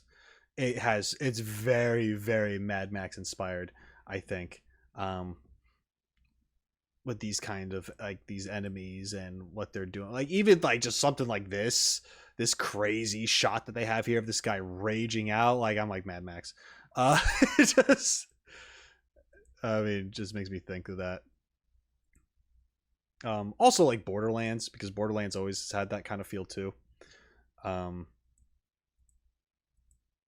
But yeah, and then we have this like inside a tunnel fighting on the top of the truck, and how Caesar is just wrecking everyone. They did a great job. Like bam, and she's like just like in like, yeah, I'm a badass pose. Come at me, bros. I got you. You're dead.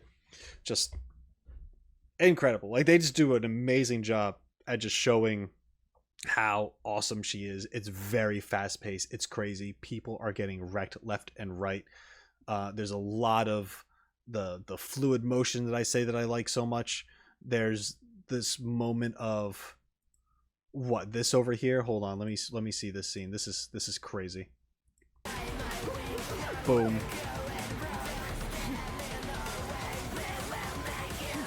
And then just like with the flourish, and she rushes. I don't know, like her sitting there like about to get up, picks up the gun, takes out the guy who's trying to get up, just like not messing around. But then she gets up and does like the cool sword flourish anyway, so there's a little bit of messing around, and then she charges forward to just obviously win the day. Yeah, don't know what this thing is, but sure, it exists. It's there. And then we have this. Then we have this. We have this.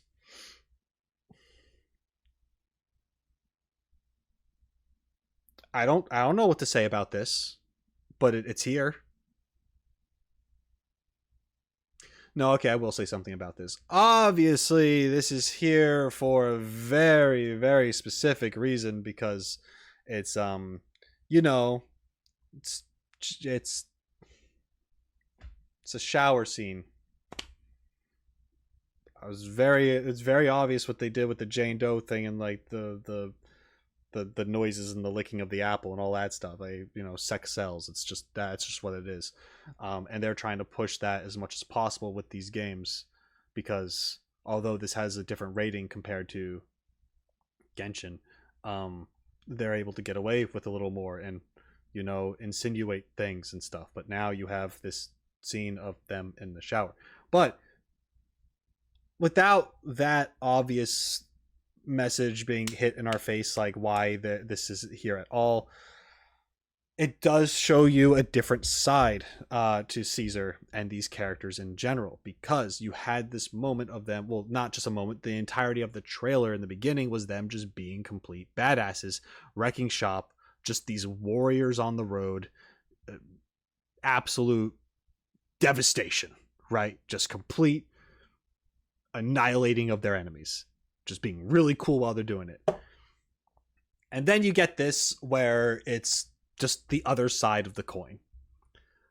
This is them just being themselves amongst each other, and it's lighthearted, right? It shows their connection. They're this comfortable with each other and all that stuff, and this is just what they're used to, and this is their thing. They goof around, and yeah. So yeah, obviously we know why it's there, but there is a little bit more to it if you take a second to think about it. We're gonna move on now. Okay, Burnice. This for those who missed my intro because you skipped, first of all, how dare you? You need to subscribe to me now if you haven't done so already. I'm calling you out on it. Now you have to do it. This trailer is the one trailer that I have seen before because it was impossible not to see. I have seen the Burnice character demo, but we're going to watch it again. It's been a while anyway. It's essentially a music video, but let's get into it and maybe I'll have something else to add. Give me a mug of your finest. You got it. You know, sighing like that will make even the best nitro fuel taste like regret. So before you drink, we gotta take care of whatever's troubling you. What can I get for you? A drink? Some snacks? Oh, a little flames! Mocktails mixer's eyes. The snacks are real nice. Soda's sound mix dry. I'm lit, you can't deny. Wherever you want, wherever you need. So could you never, ever want to leave? Anything that you desire, set it on fire.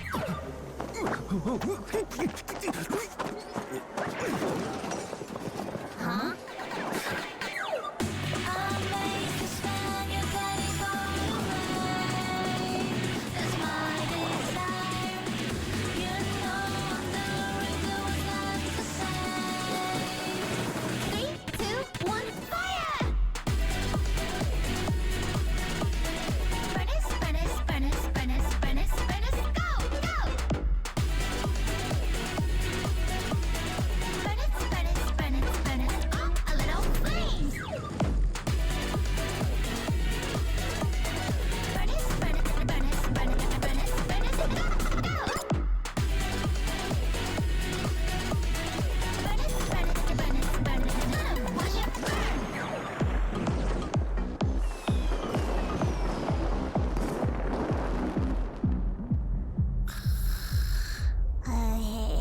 Now, you can drink.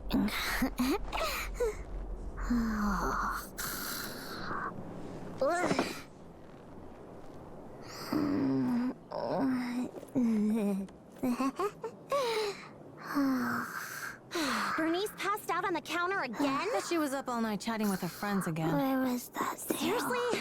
All right, lend me a hand. I'll take her home. Watch it. Careful of the troll. Ew, the troll. Okay. All right. So that was the Burnice trailer. Yeah, let's talk about it. So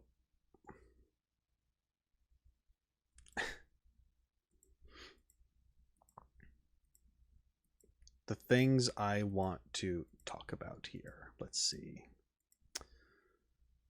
First thing I will bring up is that kudos to Zenless Zone Zero's team for actually including NPC characters in their trailers, which they have been doing since the start, pretty much, for the most part. Maybe not with Billies and Anbys, other than enemies, but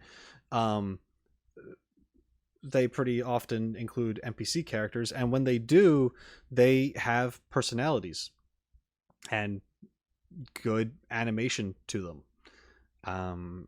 And you would think that because they are not like the focus, why spend that much time or why have them there at all? But by having these characters who are just people in this world that aren't the player characters being shown off, it does feel more full, that others do exist. So having this worker rock up to the bar, just here asking for a mug of the finest of their finest, you know, just yeah, and then like slumping over, like tired from whatever it is that they went through. I don't know, just little details like that are important. Those character details, even when, because they really could have just had like some stiff character just there, just like waiting for their drink, and Burnice's like, oh, I'll get something for you, like, you know, like, and just the trailer continues as normal. But instead you had this character show up, obviously tired, asks for something, practically passes out on the counter just waiting for their relief, right? Just, yeah. Anyway, so there's that.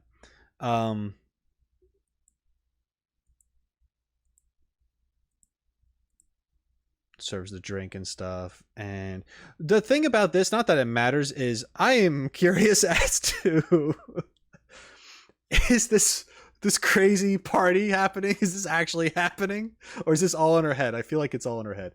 But I wouldn't, it's fine. It's really wacky. It's just Jesus, that shot. Yep. But okay.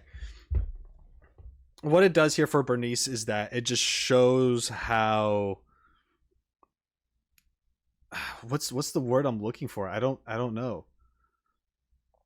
Either like how outgoing, like just kind of how eccentric she is, but also how many fucks she does not give, right? She is just herself with no shame. At least whatever this sequence is. Like, and I think that's hilarious. Her dancing beside these people who have no idea what the fuck is going on is so funny. I don't know. It's so random.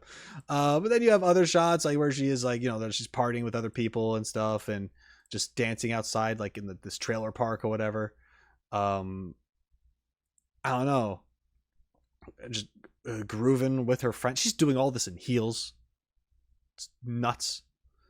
You know, Caesar's there. You have this guy in the background. These girls, like, I don't know, just all right. For that when she's by Caesar doing that, I can't. Okay, we're moving on. So it's just, yeah, and this guy, I don't know this guy's name. I think he was at the time leaked to be a character at some point. I don't know if that ever happened. Probably.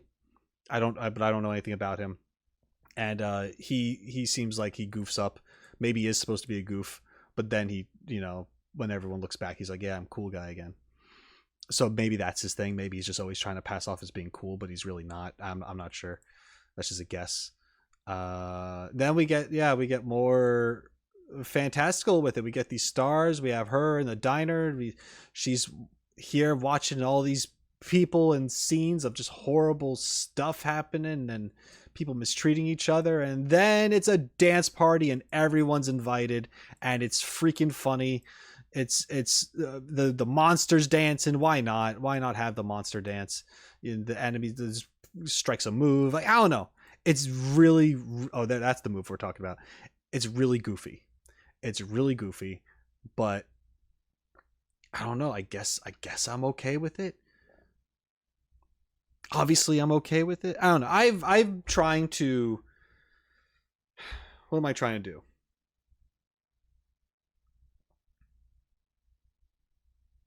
For a lack of a better way of saying it, I am trying to lighten up a bit when it comes to certain things.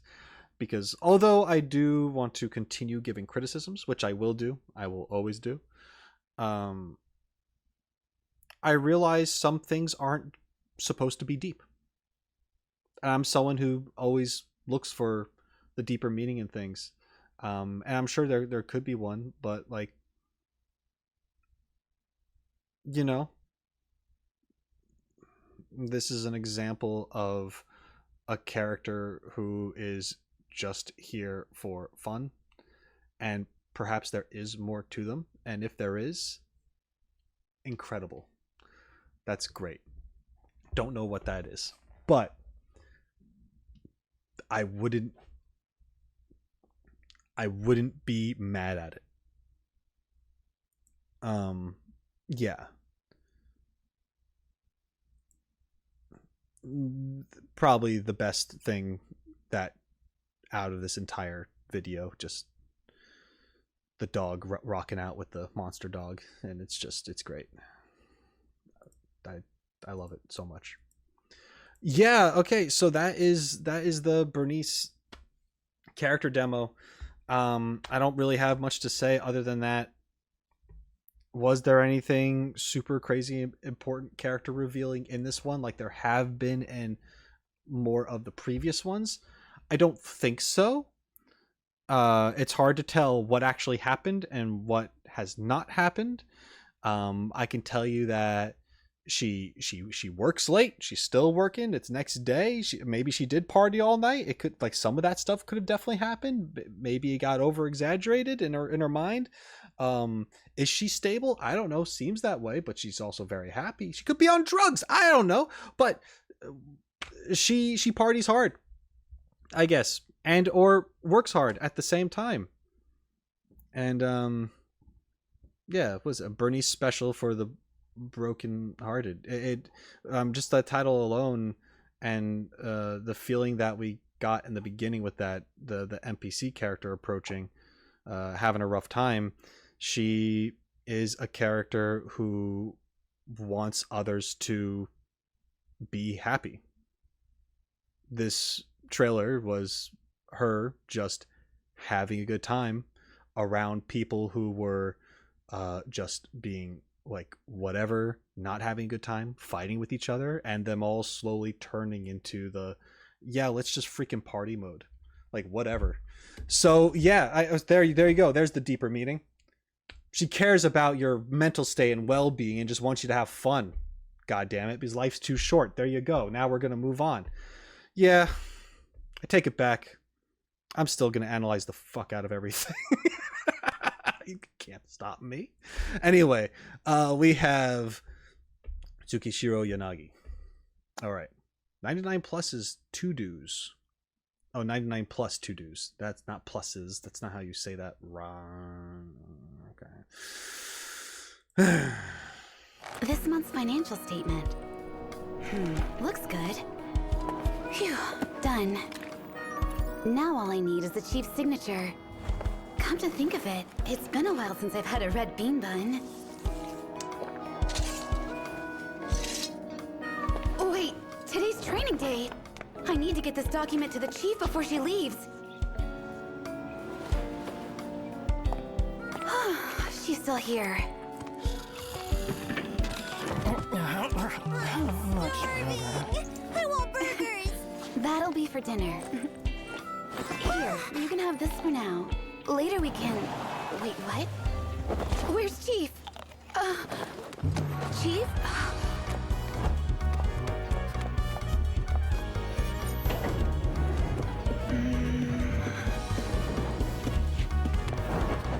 Chief, are you there? Huh? Hello? Chief, are you there? Excuse me, have you seen... Oops, she's not here either. Sorry.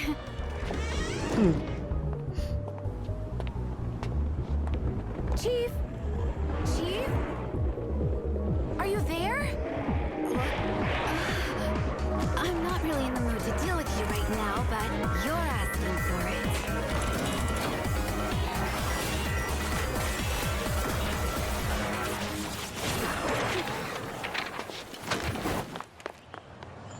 Damn, all right. Chief, Miyabi. Oh, Miyabi. Oh, I heard they have the best red what am I bean buns here. doing? Sold out so quickly today. A young lady just bought them all. The red bean buns are already sold out.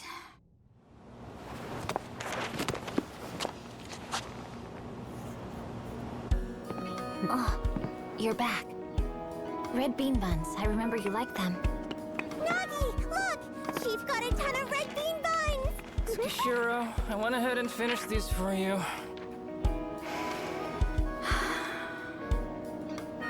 All right, let's eat them together. I call dibs on the biggest one! Hey, that one's for Tsukishiro. It's okay, Sukaku. You can have it. You're the best, Nagi!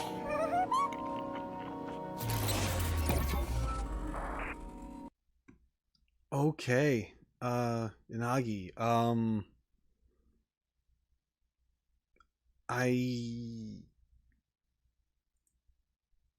right.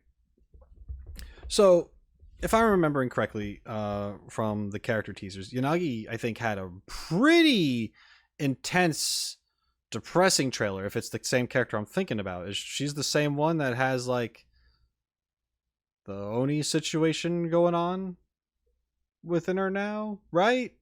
Right? I'm not just that's the right character, I think. Anyway, sorry if I'm just completely wrong. Yeah. This one was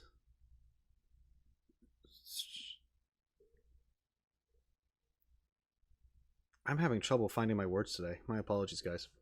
I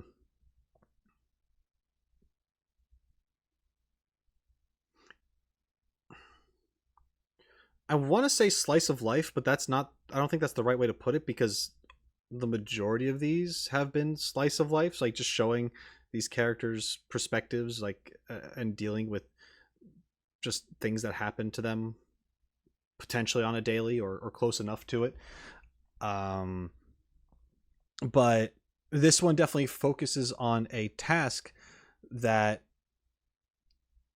is, I don't know, like this one's not that intense. Like, yes, it leads to like a more intense moment with the monsters approaching, but then instead of like showcasing her moves, it's literally one move and she moves on, and you get a sense of like, oh damn, she's powerful. Or at least that's what I felt when I saw that, which is really cool. The main point of this is just how I don't really know. She's just trying to find Miyabi. She's just trying to do her job. And she's getting more and more nervous and flustered about it as she goes. And we show off the hairs here. Just they're hanging out, probably waiting for a job or whatever. She has a lot of subtle, cute movements. Like this whole scene right here.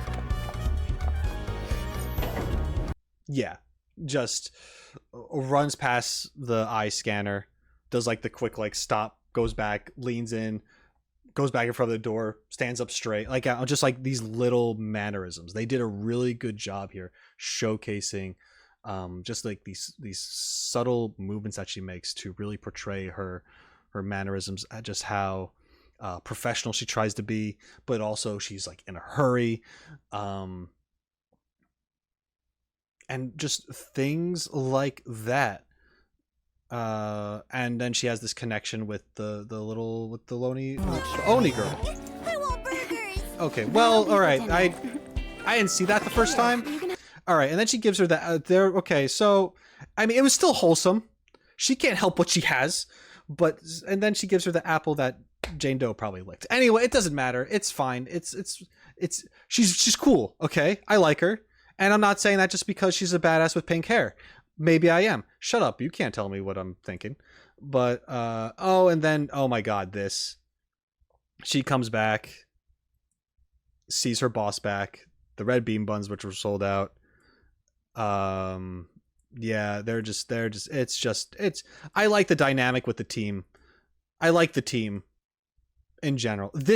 I love this. How she had oh man, it's so funny. Like, you know what? Good for her. Good for Miyabi. Own that shit. Own how short you are. Just stand on the box in front of everyone. Who gives a fuck? That's awesome. I love that. I love that so much. But yeah, anyway, Yanagi here, she has great respect for her team, and obviously they respect her a lot too. This guy, tired and sleeping, finished her office work for her while she was gone, freaking out looking for Miyabi. She made a promise to her, Oni girl,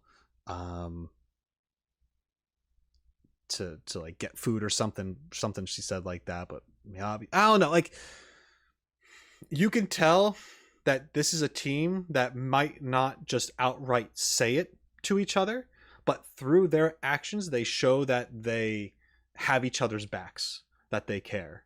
And I love that message in this. I really do. Yeah.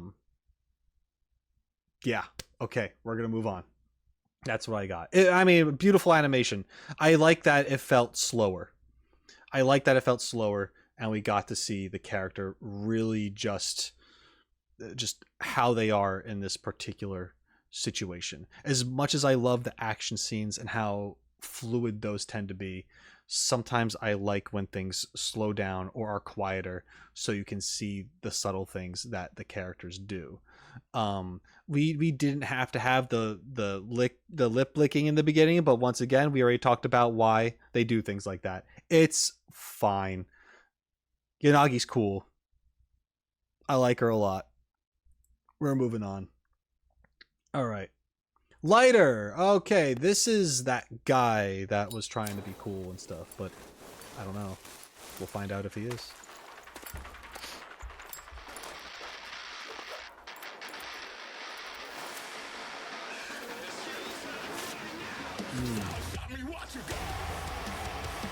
We got Screamo again.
Okay.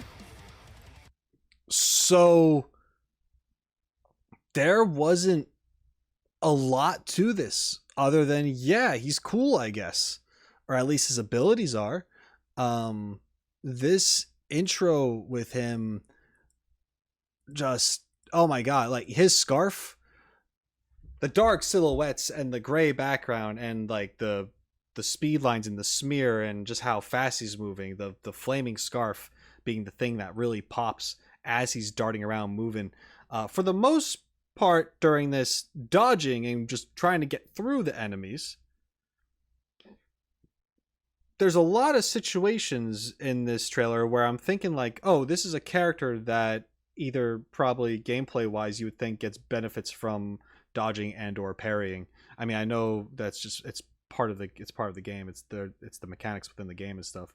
But like how Soldier 11 is like you time it for the fire, maybe this guy has something similar with perfect dodges or whatever that is. Just because we see him more mobile than anything else other than the one big fire punch he does, and then a couple hits towards the end of the video. But throughout this, he's just mostly moving, sliding, spins, ducks, runs, jumps. He doesn't hit anybody. Now he's just walking like a cool badass guy. I mean, I'm getting the vibe of like an angrier Kamina from Gurren Lagann. Like that's just, I don't know if he's anything like that. He doesn't seem to be very boastful. He seems more like quiet, cool dude. This shot is incredible. All these enemies just descending down upon him and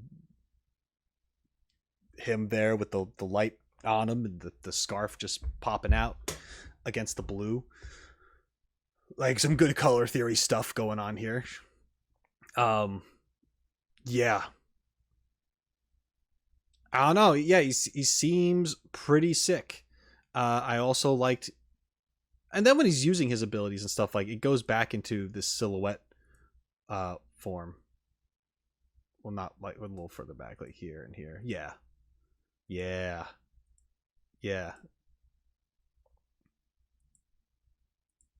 Lots of good stuff. When the guy's trying to hit him, he's like dancing around. The footwork. he's moving like a boxer almost. Like he's got like the little hops, but he's like backing up and moving to the side, like just constantly moving. He's definitely constantly moving, and it looks like he kind of has like a boxing and or kickboxing stance. Mostly boxing. He's punching with. He's kind of got like the Risley gauntlets, except he only has it on one arm. But it's like similar thing where instead of ice, this guy's got fire, and when he's done with his big hits, it like lets out the steam and stuff. Like I don't know, there's some cool aesthetic here. He's got a lot of cool aesthetic. I'm wondering how he is personality wise. I'm wondering if what I said before is true, where he tries to act too cool, super suave, but really he's just kind of a dork. I feel like that's how you would balance a character like this, unless if he's just supposed to be all badass all the time. Maybe he is, but I just don't know why you'd show him losing his pretty much losing his footing before in the Burnice trailer, only to like recover like nothing happened. I don't know, like I feel like there's more to the guy. But cool trailer. It was short but sweet. He's got some moves. All right, let's move on. I'm going to watch one more, and then I'll probably take a break and then continue shortly. Who is this? Saba Harumasa.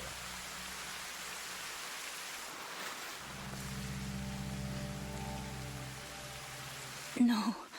Please, no. Is this a character? It is a character demo. Sorry, let me go back. It's like completely, it's like animated. Straight up. Sorry. I was confused.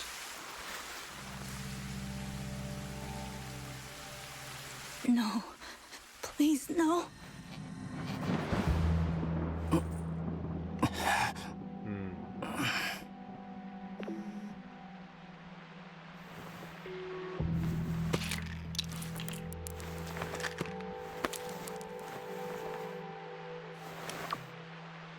A new mission. Tracking down a murderer.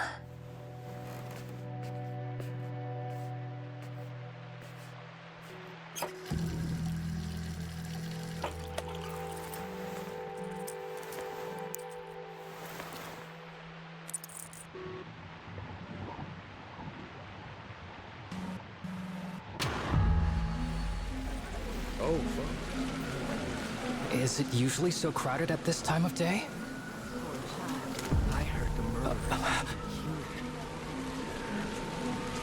Only a monster can leave such wounds.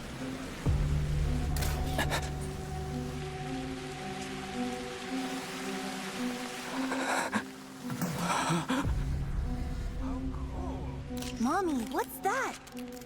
Look over there! Monster. That's a monster. Who are you talking about? No, I'm not a monster. I'm not. I didn't hurt anyone. It wasn't me. It wasn't me. Monster's the murderer.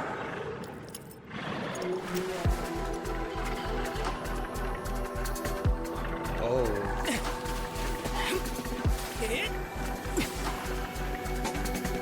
So, dinosaur.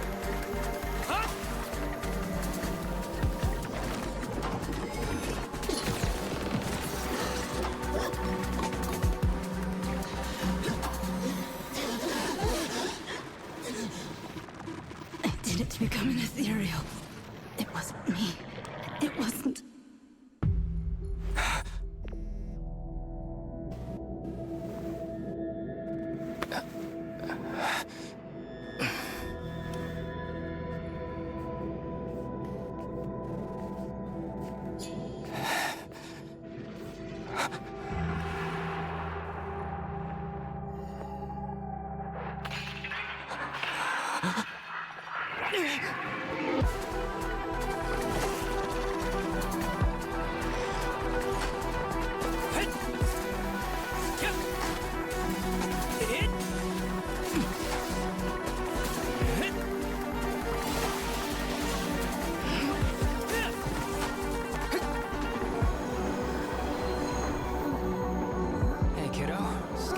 huh? Don't be afraid. I'll get you out of here. What's wrong? Why are you looking at me like that? I'll get you home.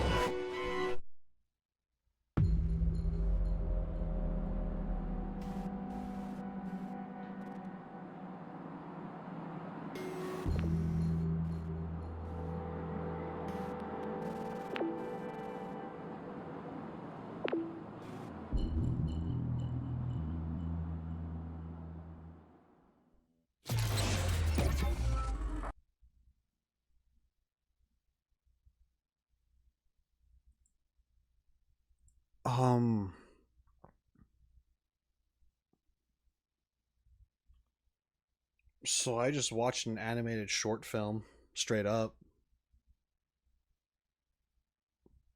This was more of an animated short than it was a character demo. I mean, yeah, it was a character demo. I learned about the character. But holy crap. Was it gonna be like this compared to the other things I've seen this guy in? No. No. I am very interested in this character now. I already liked him before, and now my heart hurts for this guy. Like, oh my god.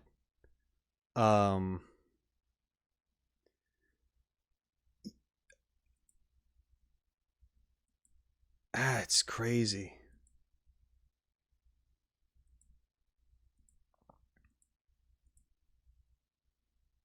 I love how they did this. Like, they went in. I didn't know I was going to get all this animation. Just, I am, ooh, okay. So, okay, I'm going to talk about some of the things that I like. This, oh man. So actually, I'm obviously I like this, but this wasn't the original thing I was going to say. What I'm going to start with is that essentially my speculation about what is happening. My understanding is that this guy is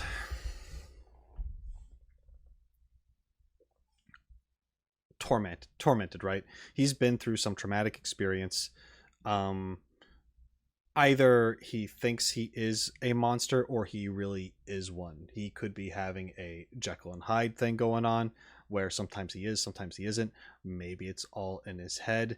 But this guy is constantly struggling with the idea or the possibility that it's already happened, that he is losing himself due to whatever. I believe the shot where we see him as a kid and you have the syringe fly into the back of his neck or whatever, and there's like some crazy quick transformation thing happening. Maybe that was a shot of like what happened a long time ago, and now he has this virus or disease where he kind of goes back and forth between these things, where he sees himself as a human at all times, but maybe he does have this monster form of sorts, and he goes about life, tries to help people, but in situations maybe he does become a monster. Maybe he sees other people as monsters and it is actually him causing chaos as a monster, but in his mind he's thinking he's doing the right thing, kind of thing, which is why,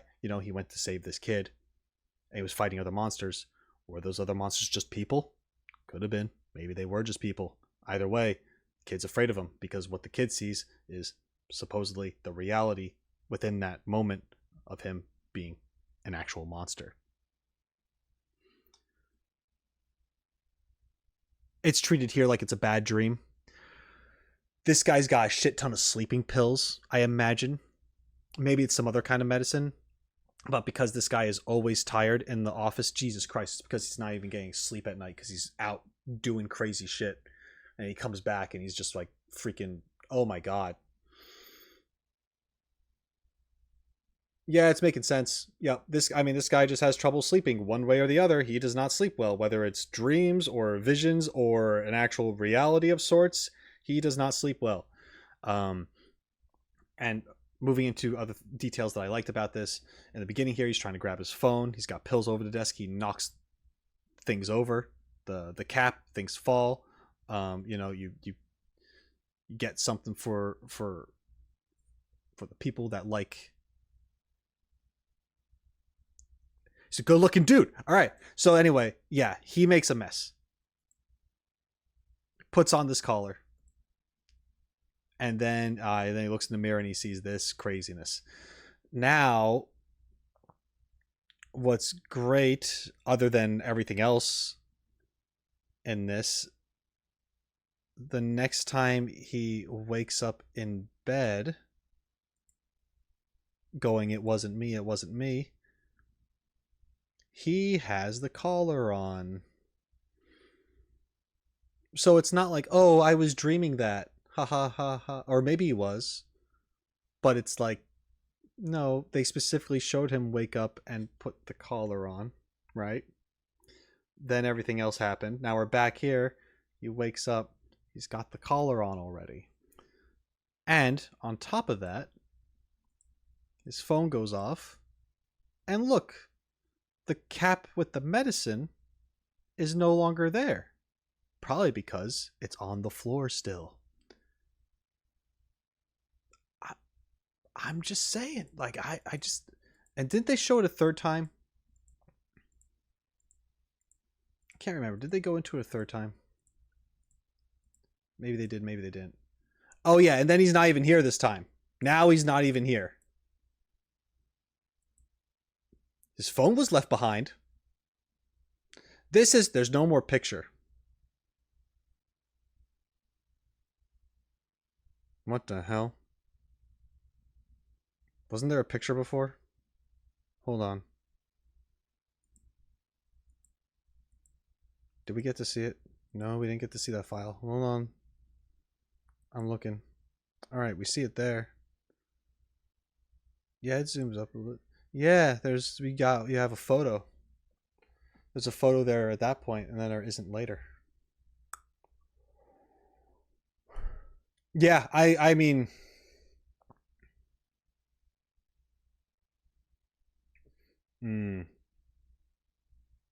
are these his medical records? And it's just all crossed out? They are his medical records. That's his name right there. Okay. Man, I bet if you took the time to you could actually read all this. If you took the screenshot and zoomed in and changed some things to really make it pop out. Yeah, I'm not going to read it right now. But that's super interesting. All right, yeah, this was great. I mean, the torment this guy is dealing with, what he sees and versus what is really happening is a big question.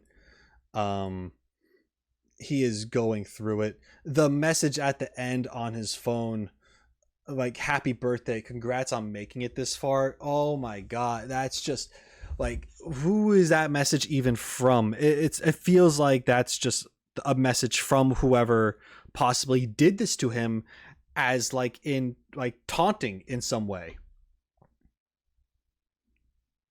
Because it's I mean, I don't know if what happened to him actually happened when he was a kid and he's been dealing with this for his whole life.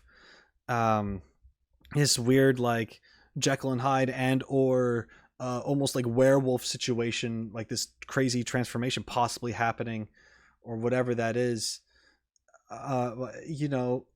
Happy birthday, you made it another year, and congrats for making it this far, because boy, were you not supposed to. You have any control, you have any sanity left, you're not dead for some reason, yeah, you did it.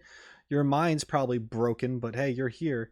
I don't know, man. This was crazy. This could go so deep. there's probably things that are obvious to everyone else who's seeing this that I'm just not seeing. I mean, but yeah, he is haunted for sure. He is haunted by his own freaking life at this point. And just how gritty this is and how warped it gets as it goes on. What the kid sees and the like, oh man.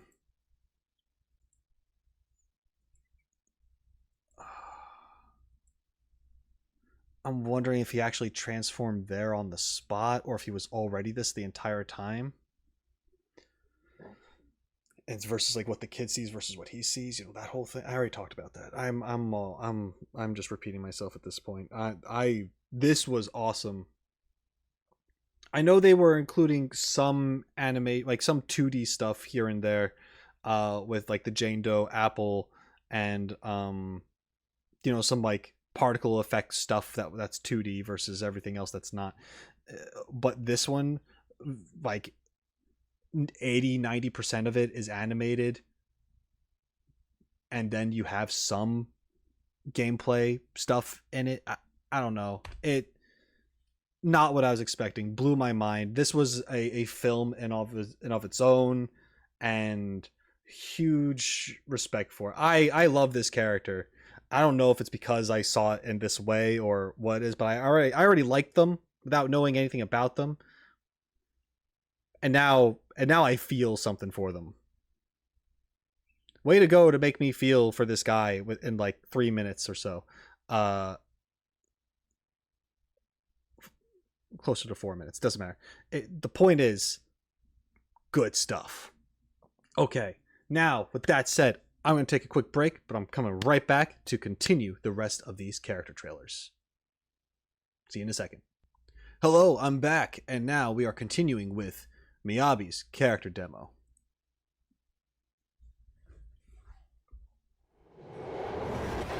I'm on the train. All right, I'll do it now.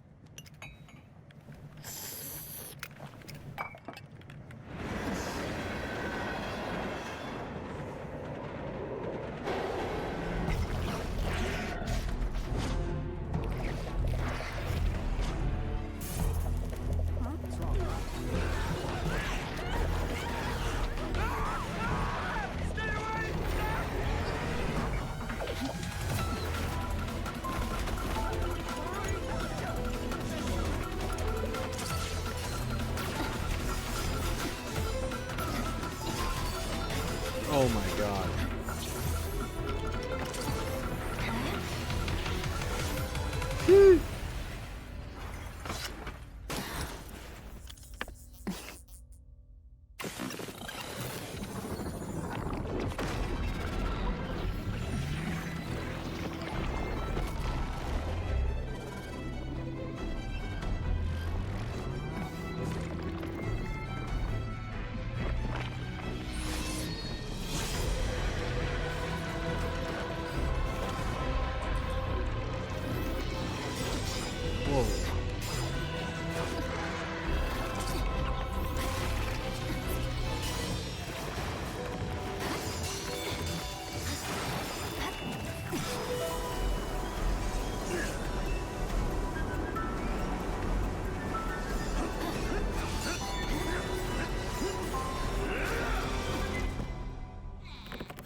You can't just throw that into this.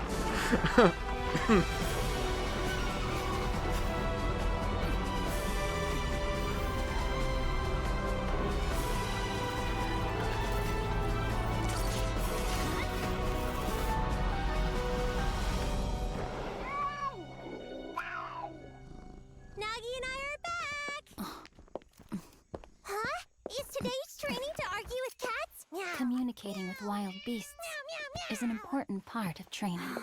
Chief, are you making up imaginary enemies again? Meow. Okay. I can't.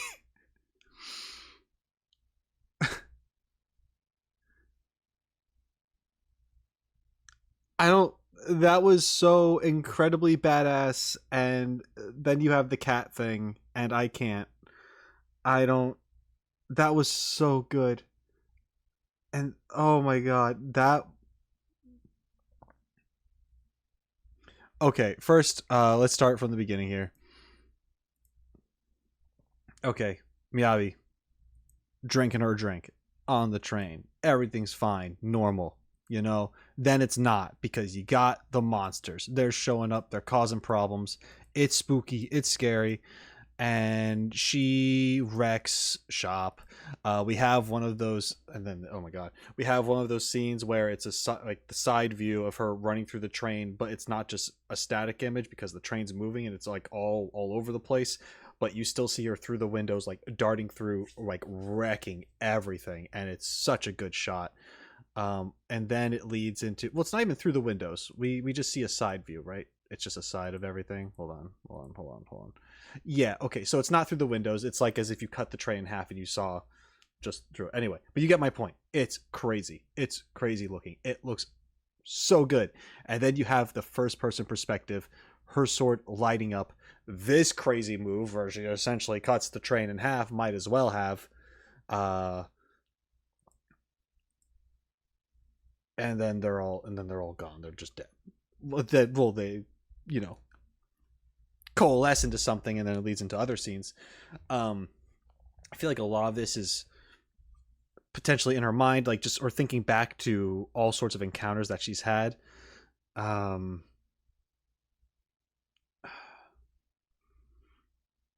You ever random tangent, kind of. You'll see where it's going. You ever go on like you're in the car or a road trip or just some extensive drive, and you're like, you know, either in the passenger seat or in the back seat, and you know, you just have your head against the window and you're looking outside, and you have your fictional character or a character you like, or like just like an OC of some kind, and you just kind of like picture them running alongside the road, jumping over obstacles. Maybe they're hopping buildings, whatever that is. Anyone else do that? I'm sure that's a thing that people have done. Anyway, I've done that. I do that all the time. I still do it. Well, not when I'm driving. That'd be dangerous. Anyway, doesn't matter. Point is, it's like Miyabi is that character. Seeing how fast she darts around and spins with the sword and does the crazy stuff. Like, her moves are so crazy looking. In the best way possible. That was a long story just to get to like Miyabi's cool. Anyway, it's just a fantastic thing, and what I really loved about this, what I absolutely adored, is just, first of all, how epic this all is, and then the switch between the animation styles. Like, holy crap!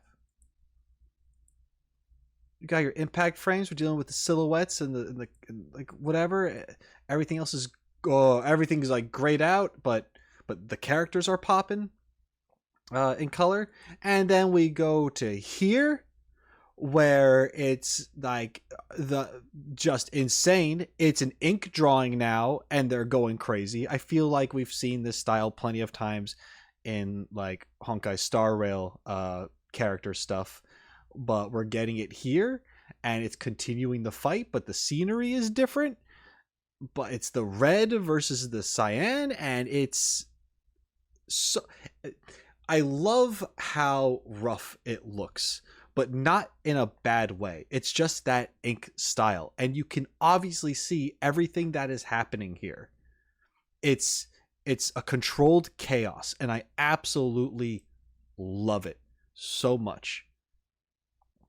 Even this, like the tree is just this paint mark, but you have the character here crouched against the tree, about to jump off with the sword. You can clearly see what they're doing, the motion, the expression on their face, how focused she is. But it's so fast that it's just boom, right up in your face. swords collide, and then we cut to this, and now it's just standard crazy looking anime now. Now it's just a really good anime. Fighting on a log in the ocean, sure, why not? Like that's what do you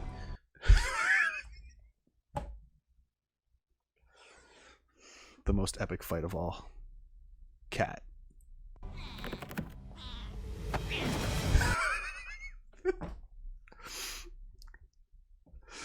The countering with the fingers and then just the toss. It's so real. It's so funny.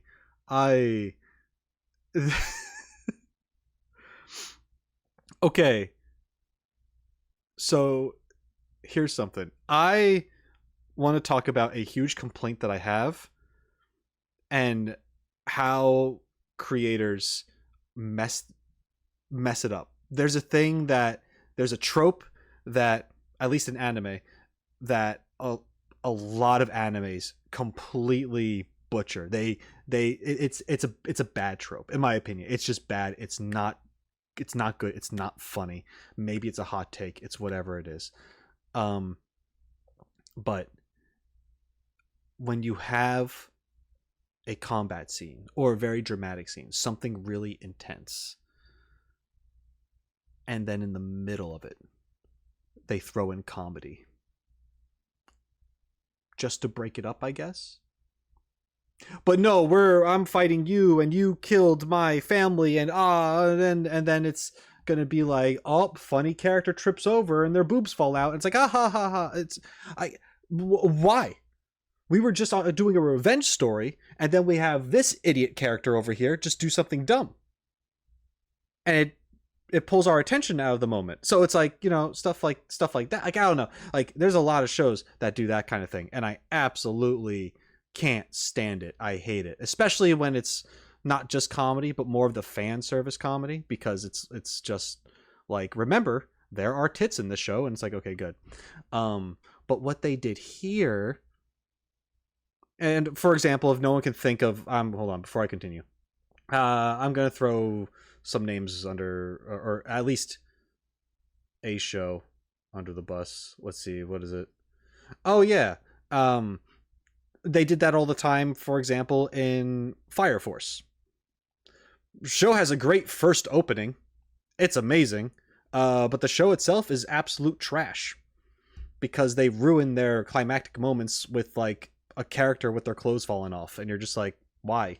What other purpose do you serve other than to be that character for this trope to exist? This is nuts. I absolutely hate it, and I dropped the show like it was a sack of potatoes because I can't stand it. It's just bad. It's just bad. It's like what to do when we don't know how to write a story.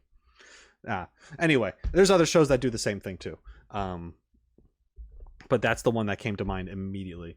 Here, though, what they did, why it was funny, because it's still related to what is happening. Like, yeah, it's just a funny scene with a cat, but it's still like combat, and it's her versus something. It's not going to like a separate character for the joke. It's literally just focusing on her. We're going through all these scenes of her having fights, and it's no longer linear, but there's a theme, right? We go from her fighting this one character to her fighting this other character to a different environment fighting another character. Now we're switching to another environment. She's in conflict with a cat, cuts to another environment. She's in conflict with something else. Like there's a theme here. It's still going. It's still combat. They just had it be a funny moment with the cat, and I absolutely love it. Plus, I mean, look, it's like everyone's favorite part. Watch. Well, one second.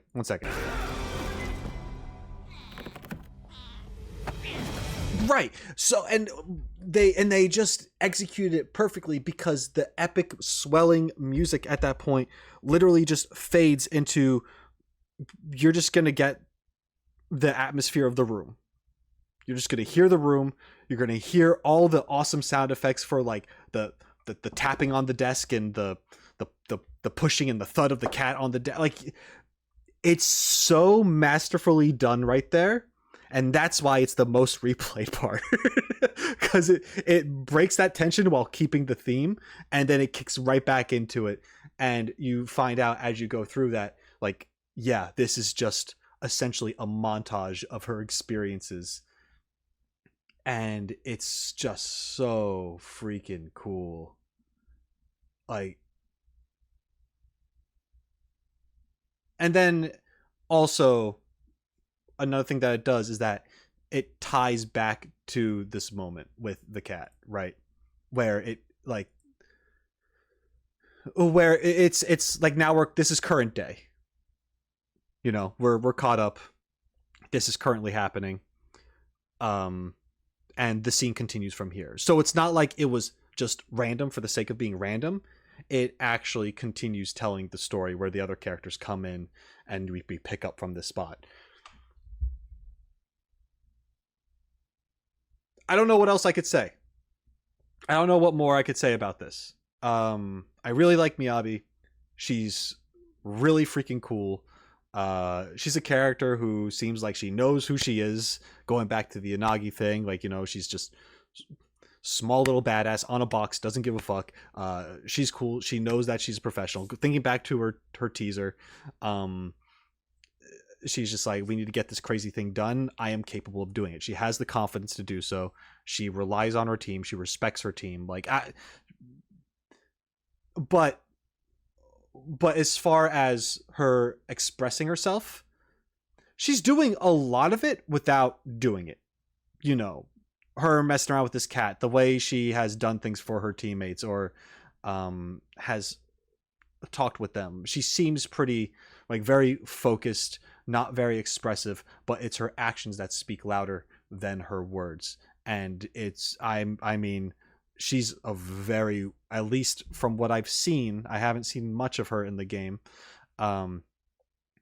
but from what I have seen, she's just a really well thought out character. A lot of these characters are, but right now, her whole dynamic and everything is pretty up there. I really, really like what they've done with this. This was a fun one. This was so good. All right, now we're moving on to Astra. Yeah, I don't know why it says I've seen this, because I know that I haven't. I've only seen the Burnice one before any of this. Redo holidays. Wait, this is the character that had the teaser that made me, like, crumble on the inside, right? This is the singer. This is the Survivor's Guilt lady. Okay. Maybe it'll be happier focused because they went so dark last time. Staying true to myself. No need for validation. I was born free.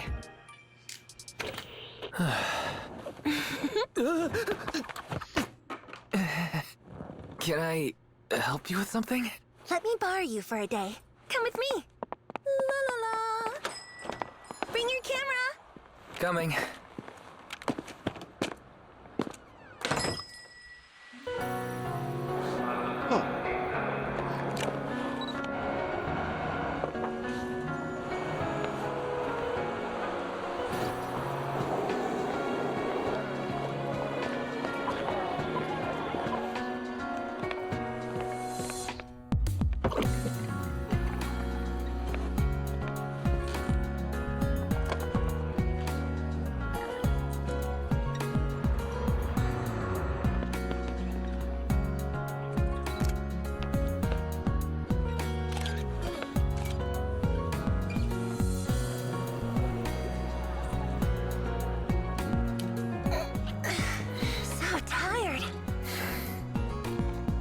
Remember this day for a long time. Oh, and as a thank you for spending the day with me, I've got a gift for you. Follow me.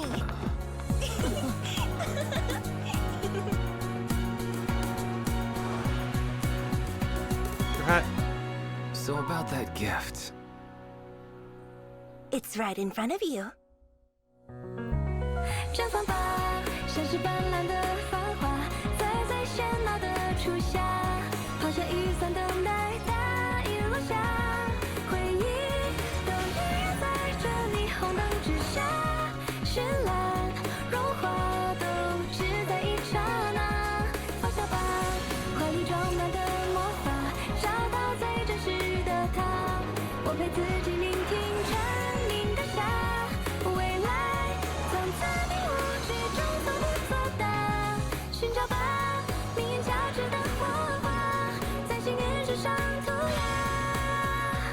My daydream。Okay. Wow. So, of course, people pause at that moment.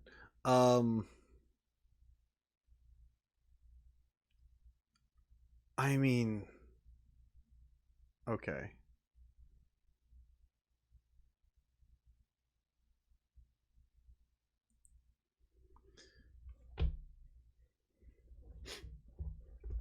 With this one,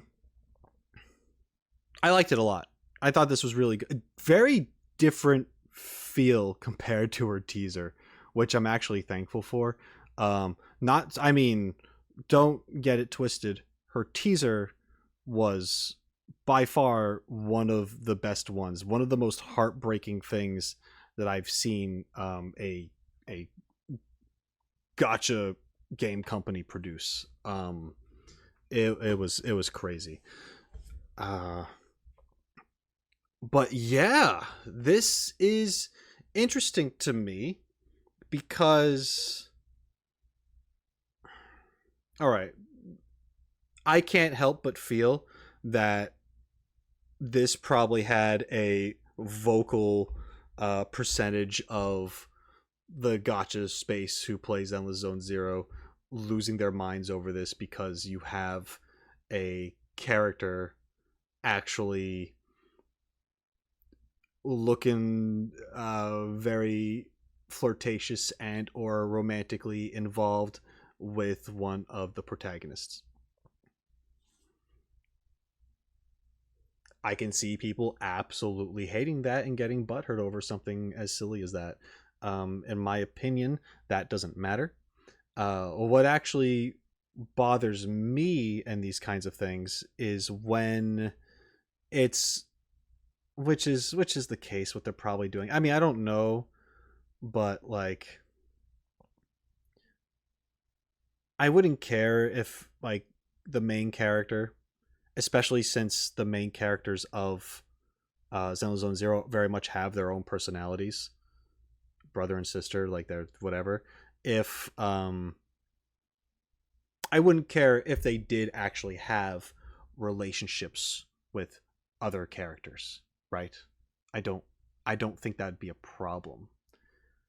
My issue is that I don't know, but I'm like 99% certain with just how these games work,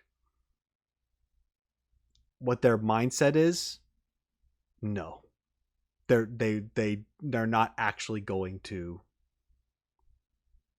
be official with anything. They would never say what's his face and Astra are a couple. They would never actually come out and say that.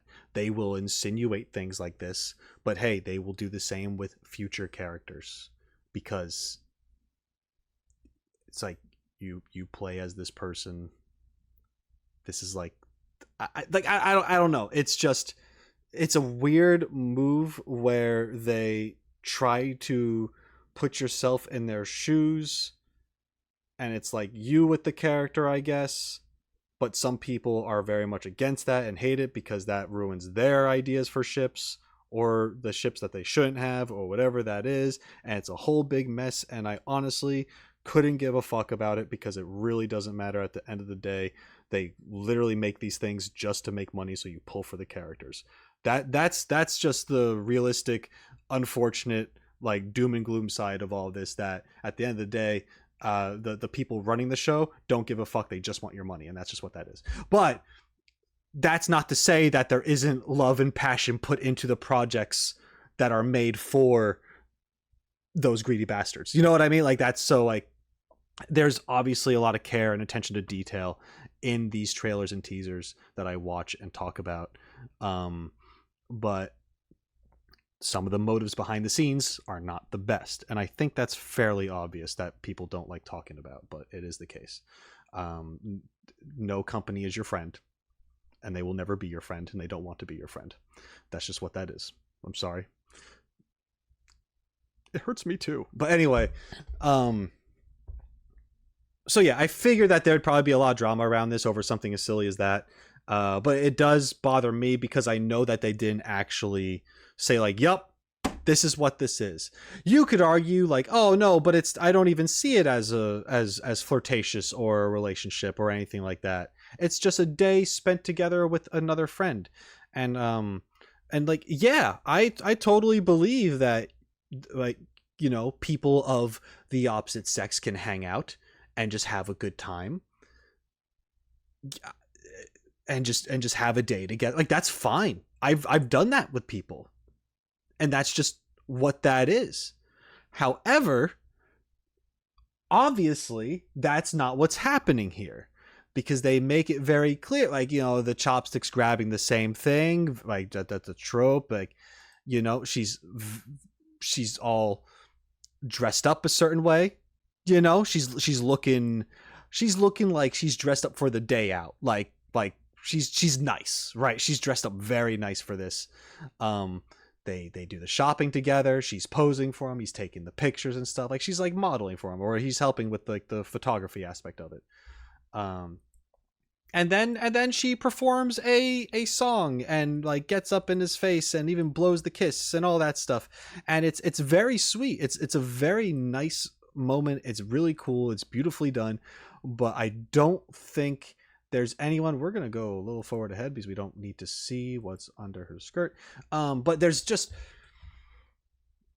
so many things here that are pointing to like yeah, you could definitely lean into the romantically interesting area portion, and I'm sure that got on people's nerves. Like I said, I don't care. She's a beautiful character. Her backstory is heartbreaking, and that makes me feel for the character even more. I'm sure seeing this, how happy she is here with one of the main protagonists, compared to her teaser where she lost people and felt alone and saw how many other people were left alone because of what she had gone through and all this stuff. Like, it goes from being just by yourself and feeling bad about it versus there is someone who is here who now is just willing to be around me. Not saying that the people who passed on did it because they weren't willing to be around her, but you know what I mean? It's the idea of just feeling guilty, being alone, to like feeling free and being around someone that you care about. Like, there's that between these two. So I think this was good that it went in that direction. It was a very enjoyable time. The song was good. The animation was great. It was cute. It was very wholesome. I think this was very wholesome. Anyway, that's what I feel about this. I'm sorry if I upset anyone with it. No, I'm not sorry. I'm not sorry if I upset you, because you need to get over it. But but I understand. I understand if you are upset. Just don't come at me for speaking truth. That's all I gotta say. Anyway, we're gonna move on. Evelyn. Bella. Let's go with that. You've used it. Ella, Sophia, you've already used all these before. Then pick whatever you'd like. It's just a name. Nothing more. Shauna, target sighted. Roger. Is it Shauna or Roger? Okay.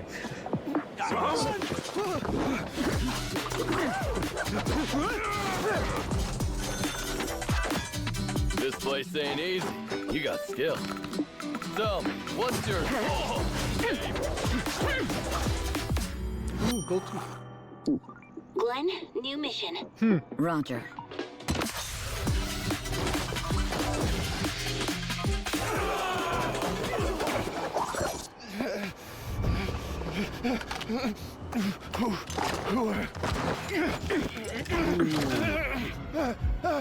None of your business.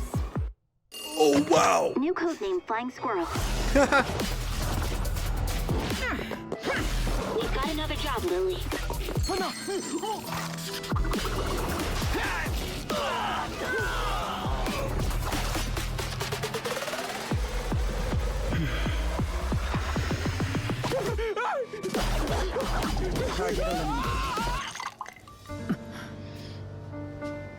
What's on your mind?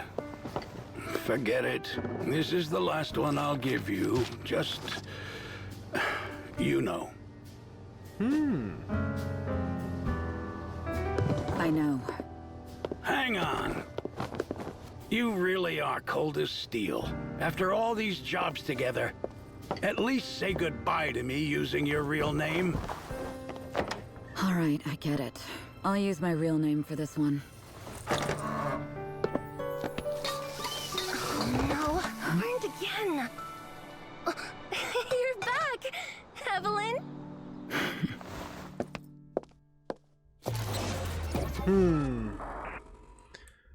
Okay, Evelyn.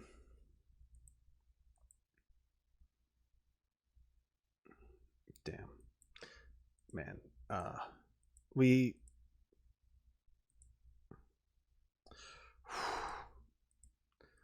All right. Oh, yeah, so another incredibly badass character.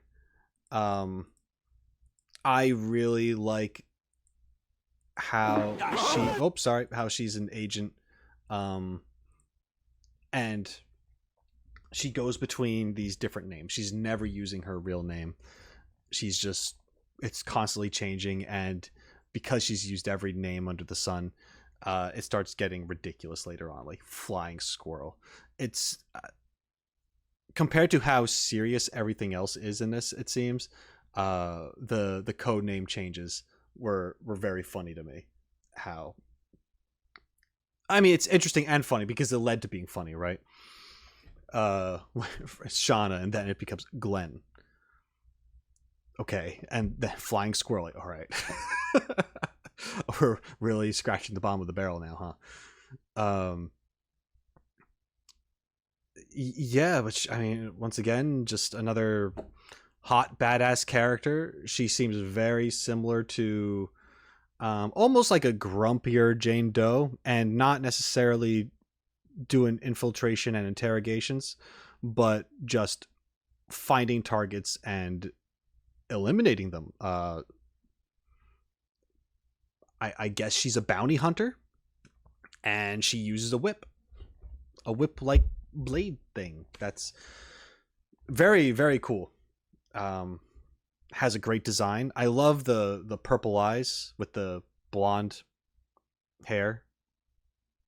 I don't know, that is really, that's color theory stuff right there. Yeah, just, oh man. It also, in general, her outfit goes from darks to lights from the feet up. You know, it starts with like the leathers where they're black, but then she has the white and she has the yellow and the blonde hair, and I don't know, the I don't want to say gradient because it's not like a subtle change, but I think it just works with the character. There was something else to that, but I completely lost my train of thought. Not because I was staring at her, I assure you. Other reasons. Anyway, geez, okay, all right, anyway, yes. There are a lot of great angles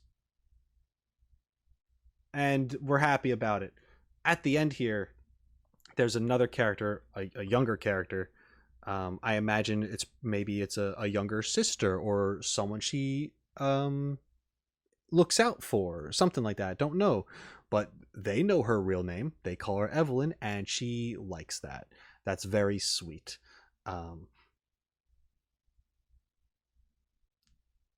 Maybe she does all this work to support said character. I'm not sure. The character could be her age too, because sometimes character voices just be like that, but it sounded like it was a younger person. I'm not sure though. Anyway, Evelyn's pretty badass. Liked what I saw. We're moving on to the next, which is Soldier Zero. Here we go. Attention. Number 5, number 7, combat power assessment failed. Repeat, number 5, number 7, combat power assessment failed. Initiating replica recovery. Oh no. This performance isn't up to snuff. They're just replicas. One working unit is all we need, right? Let's move on. Combat power assessment ready. Repeat, combat power assessment ready. Number 0, reporting in. Position confirmed. Engaging.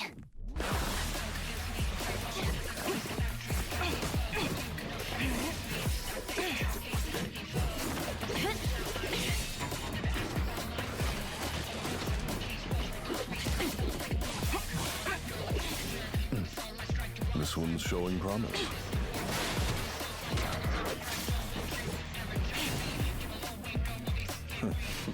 Looks like we can consider keeping just her.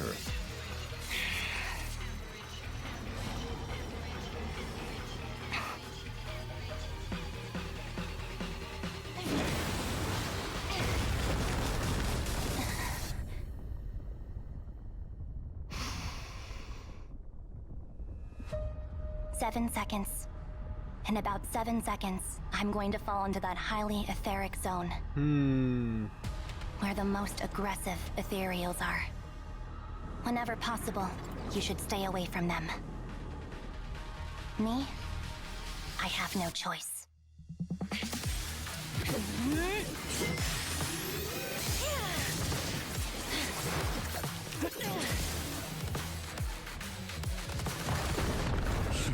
Far too reckless. What a shame. We didn't get anywhere this time.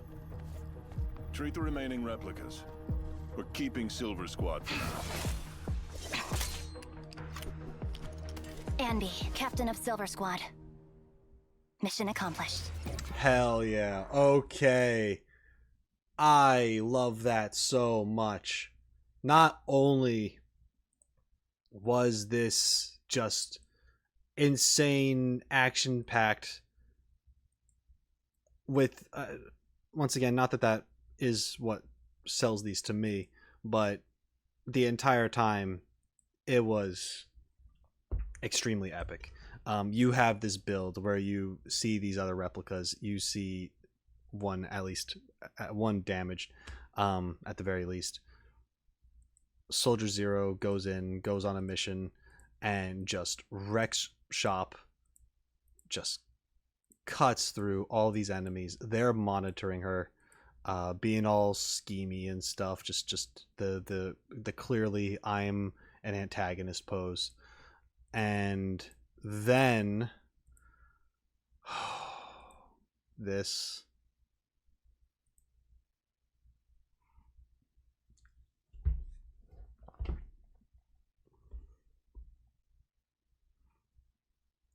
what an incredibly awesome callback, reference, whatever you want to say, to Anby's teaser. Once again, I said in the teaser reaction video that Anby's teaser was kind of meh in the beginning. But then after seeing the Soldier Zero teaser and how that connects and understanding more of the context and the story, Anby's teaser becomes like so much better. Like just the levels of understanding you get are just like so good. Just like why it matters so much that she's a part of the Cunning Hares, right? And now we have this reference. We like with Anby falling out the side of the building, and now we have Soldier Zero, Anby, doing the same thing here. It's so good. I love it. I don't really have much to say other than they didn't have to do that, because we know at this point who Soldier Zero is and how this works. Well, kind of, for the most part, at least got a general idea. And yeah, and them just, they're to be like, yep, she's another failed project. Whoops.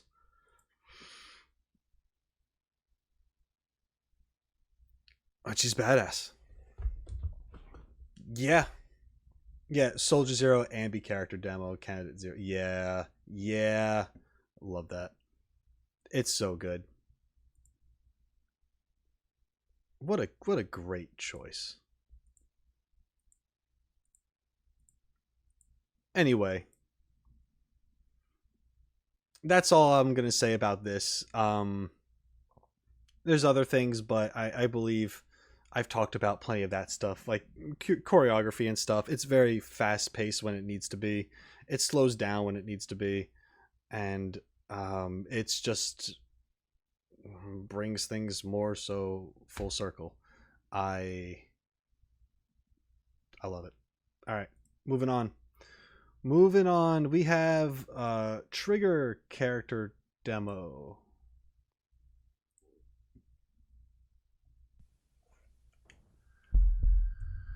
Trigger, come in. This is Soldier 11. Within 200 meters of your position, there's a confirmed victim from the kidnapping case. Please locate her ASAP. Trigger, report your status. Copy. The victim has been located. Evac route is in place. I'm on remote support. Where are you taking me? Let me go! I'm the reinforcement sent by your teddy bear Odie. He's busy driving now. I'll handle all the baddies. Odie, drive. Roger. Whoa! The small fries at the back are all yours. Roger, Commander Odie. Hurry up! Don't let them get away! Hold tight. Commander Odie and I will take care of the baddies.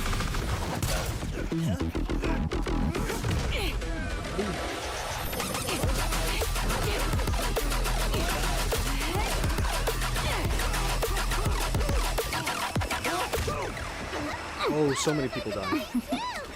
Sure. This one's all yours.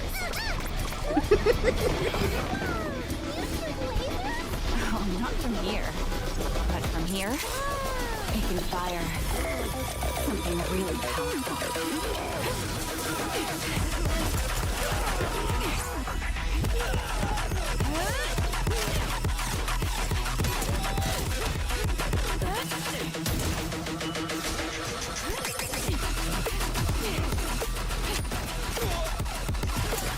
Ooh.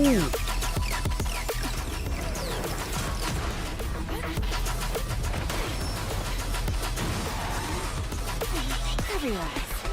This next part's not for kids. Like the other stuff was.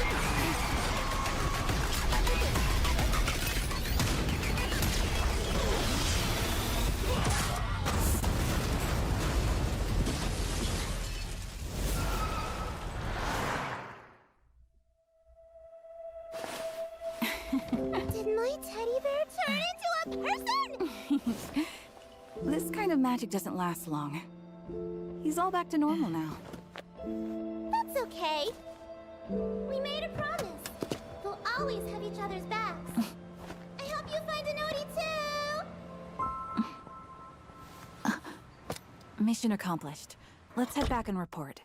Didn't expect you to be so good with kids. You had fun? Not really. It's just part of the job. I'm afraid your goggles are saying otherwise. Is it that obvious? Okay. So, Trigger.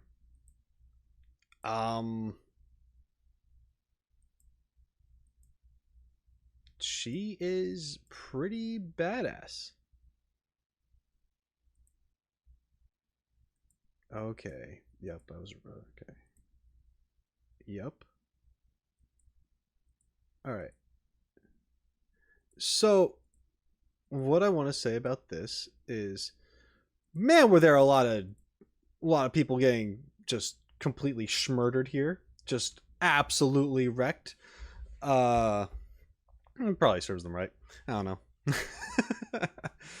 But yeah, just like no, I mean, it's a chase scene. There's not going to be mercy, but just some of the shots were brutal. Like I'm thinking, like when she just shot through the roof of the car, just killed that guy, like throwing people onto the road. Like, oh man. And yeah, I wasn't sure, and it makes sense at the end there. Her eyes, she has her visor, and she has like the specific like little eye shape for them. They change color, and I guess it probably depends on her mood, how she's feeling, whatever that might be. When she's like in the middle of a fight, we saw them blue, we see them red here, and they're usually pink when talking to the little girl. Usually, I believe, and they are at the end as well. They're closed here. One second. Didn't expect you to be so good with kids. Yep, the pink. You had fun? Yep, the moment she said kids, it became pink. And then she's like, oh, it's part of the job. And it's like, your visor says otherwise, so like pink must mean that she cares or is enjoying something. In that moment, I guess. Where in the middle of fighting, it was blue, so maybe she's just super focused. Then there's red, maybe she's actually like getting worked up or angry about something. Oh, they're also green in some parts too. Blue. Yeah. I think her eyes are just a mood ring. It's pretty neat. It's cool. Just a lot of crazy animation here. Good stuff. Her with the sniper shot shooting down the barrel of the freaking rocket launcher, essentially hitting and destroying the shell inside, causing the explosion. Epic. And then they drive through the smoke and fire with her just on the car. You know, just why not?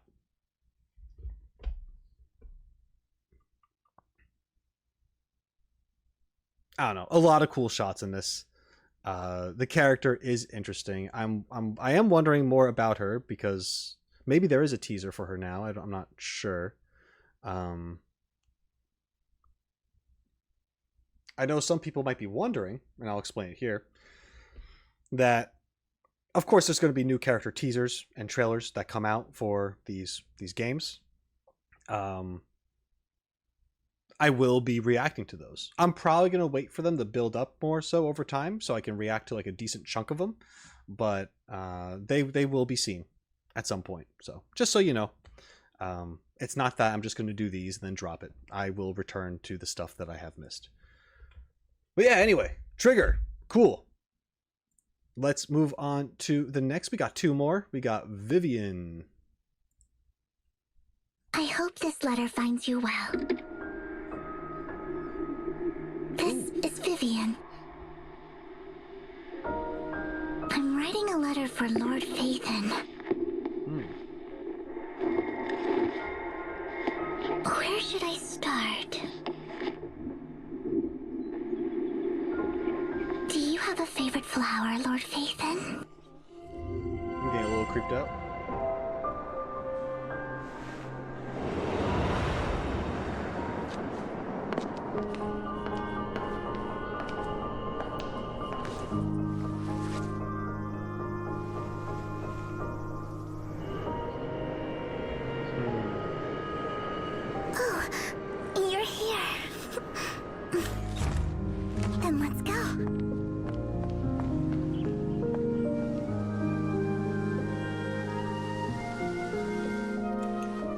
we could be together again next year. I don't mean it like that.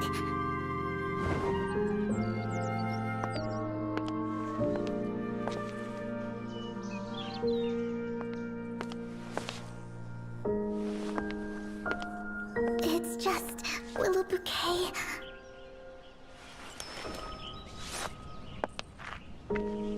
Hope you understand my feelings.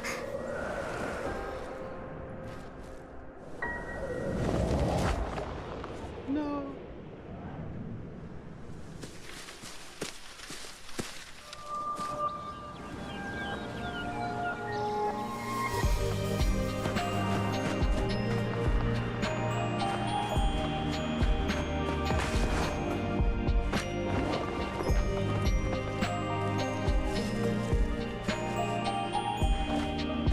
I really like the way you look at me.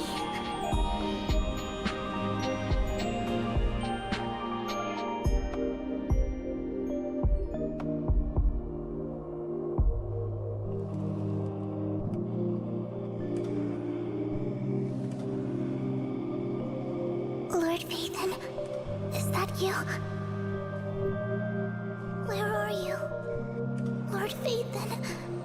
Lord Phaethon, these are for you. My favorite flowers. Lord Phaethon.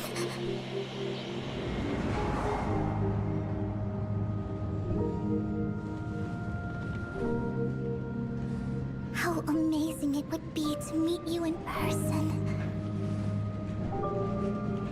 Someday, I'll share with you all that I adore. Vivian.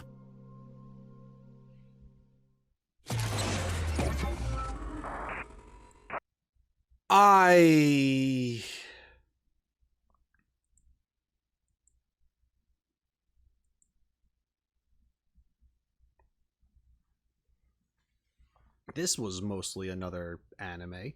Had some shots in the beginning that weren't quite that weren't like 2D animated, but then the rest of it pretty much was. First of all, cool character design.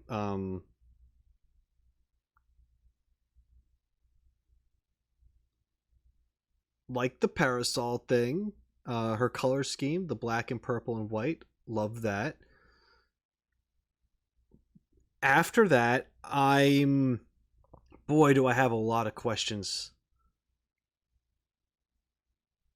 I feel like there's some pretty deep story stuff with this one. I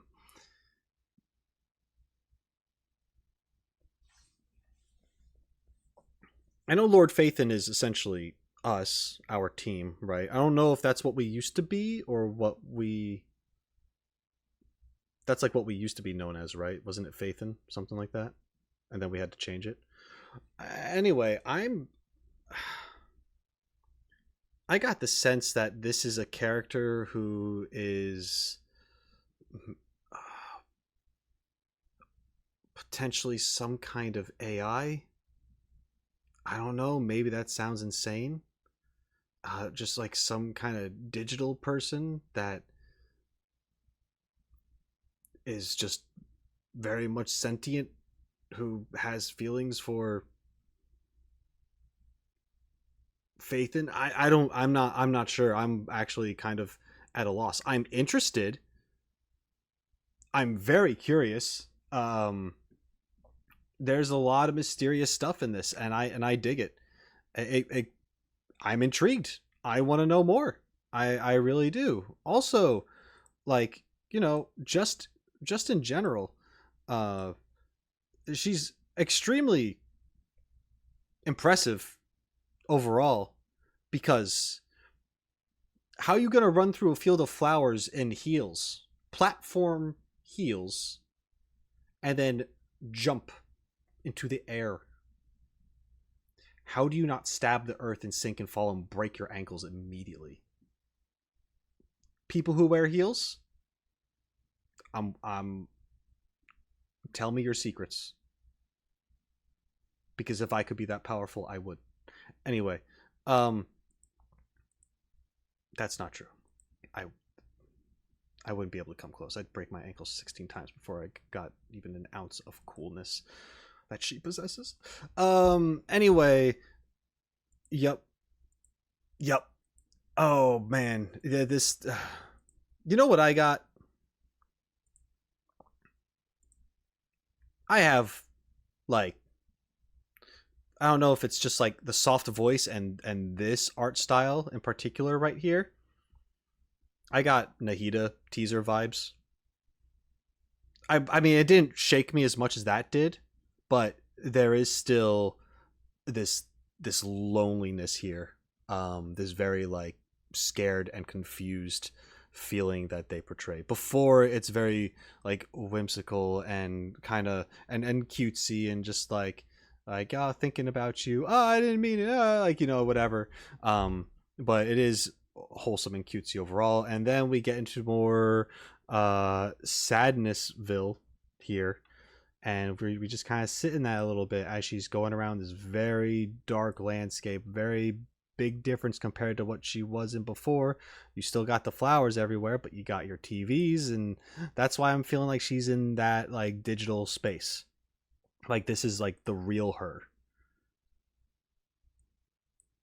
and she's just trying to actually make connection with I don't know how, but yeah, it's cool. There's a lot of stylistic choices I like about this too. I mean, just like this static effect with the chalk line art hand and reaching out to the silhouette of Faith, and like I don't know, it's great. They've gone fancy with some of these. I'm telling you. We got one more Hugo character demo. Another emergency meeting? Oh man, I can't miss this. The captain's already here. Sorry, I'm running behind.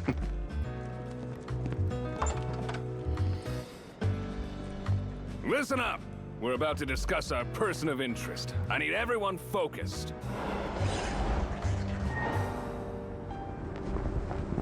Oh. What is with this? Our target this time is the leader of Mockingbird, the infamous Phantom Thieves Syndicate. Cunning and unpredictable, they often infiltrate high society gatherings with disguises.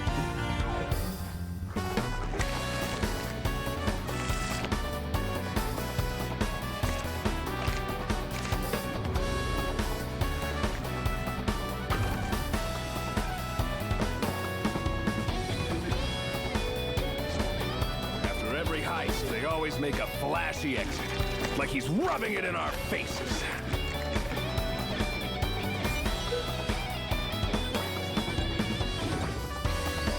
One time, we finally had him cornered, backed him into a dead end. After him! Freeze!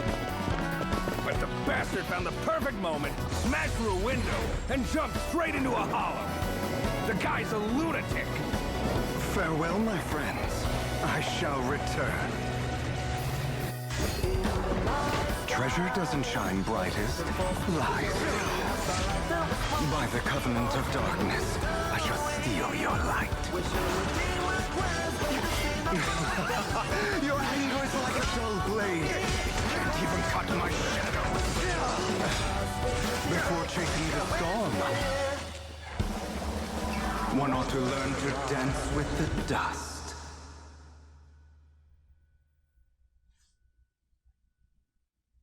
But today will be the end of Mockingbird. This is his next mark. If we use it as bait... Huh? It's empty. What the... Damn it! They're already in here? How is this any different from regular thievery? Don't you just love the look on their faces? It's too flashy. Relax. Your dirty little secrets are about to come to light. Soon you'll be on your knees begging me for mercy, hypocrites. Thanks for the entertainment. See you all in the next act. Okay. Hugo is incredibly cool. Also, not an AI. I don't know. maybe she's a robot. I'm not sure. Anyway, yeah. We have our Phantom Thief character. They're both elves, or at least have the elf ears. Huh. I don't know. Anyway. Yeah, so cool Phantom Thief, smooth criminal vibes we got going on with this one. Cards, the gambling, like, you know, you always have that character, right? You know, Honkai Star Rail, Adventurine, Genshin Impact, Linny Lynette, you know, like all these characters, like there's something, they got that sleight of hand touch to them, you know what I mean? Like, and this guy is really freaking cool. Seems like, I don't know if a con artist is the right word. He, at the very least, he can disguise him, or he has disguised himself, to get through things. One thing I was not expecting was his weapon of choice here. Our man's got a scythe. And I'm okay with that. Scythes are cool. All right. Scythes are a cool weapon. And I like that he has one. I love this. I keep going back to this because I'm just like, man, these just, I already talked about it. You know what I mean? It's awesome. They have a lot of good choices. They make a lot of good choices with their visuals in this. But yeah, Hugo, he's, I hope I'm saying his name right. He's super cool. Leading man of the apocalypse. Well, maybe that's not a good thing. Maybe we don't want someone to lead us into the apocalypse. Or lead the apocalypse somewhere, unless if it's a way. Anyway,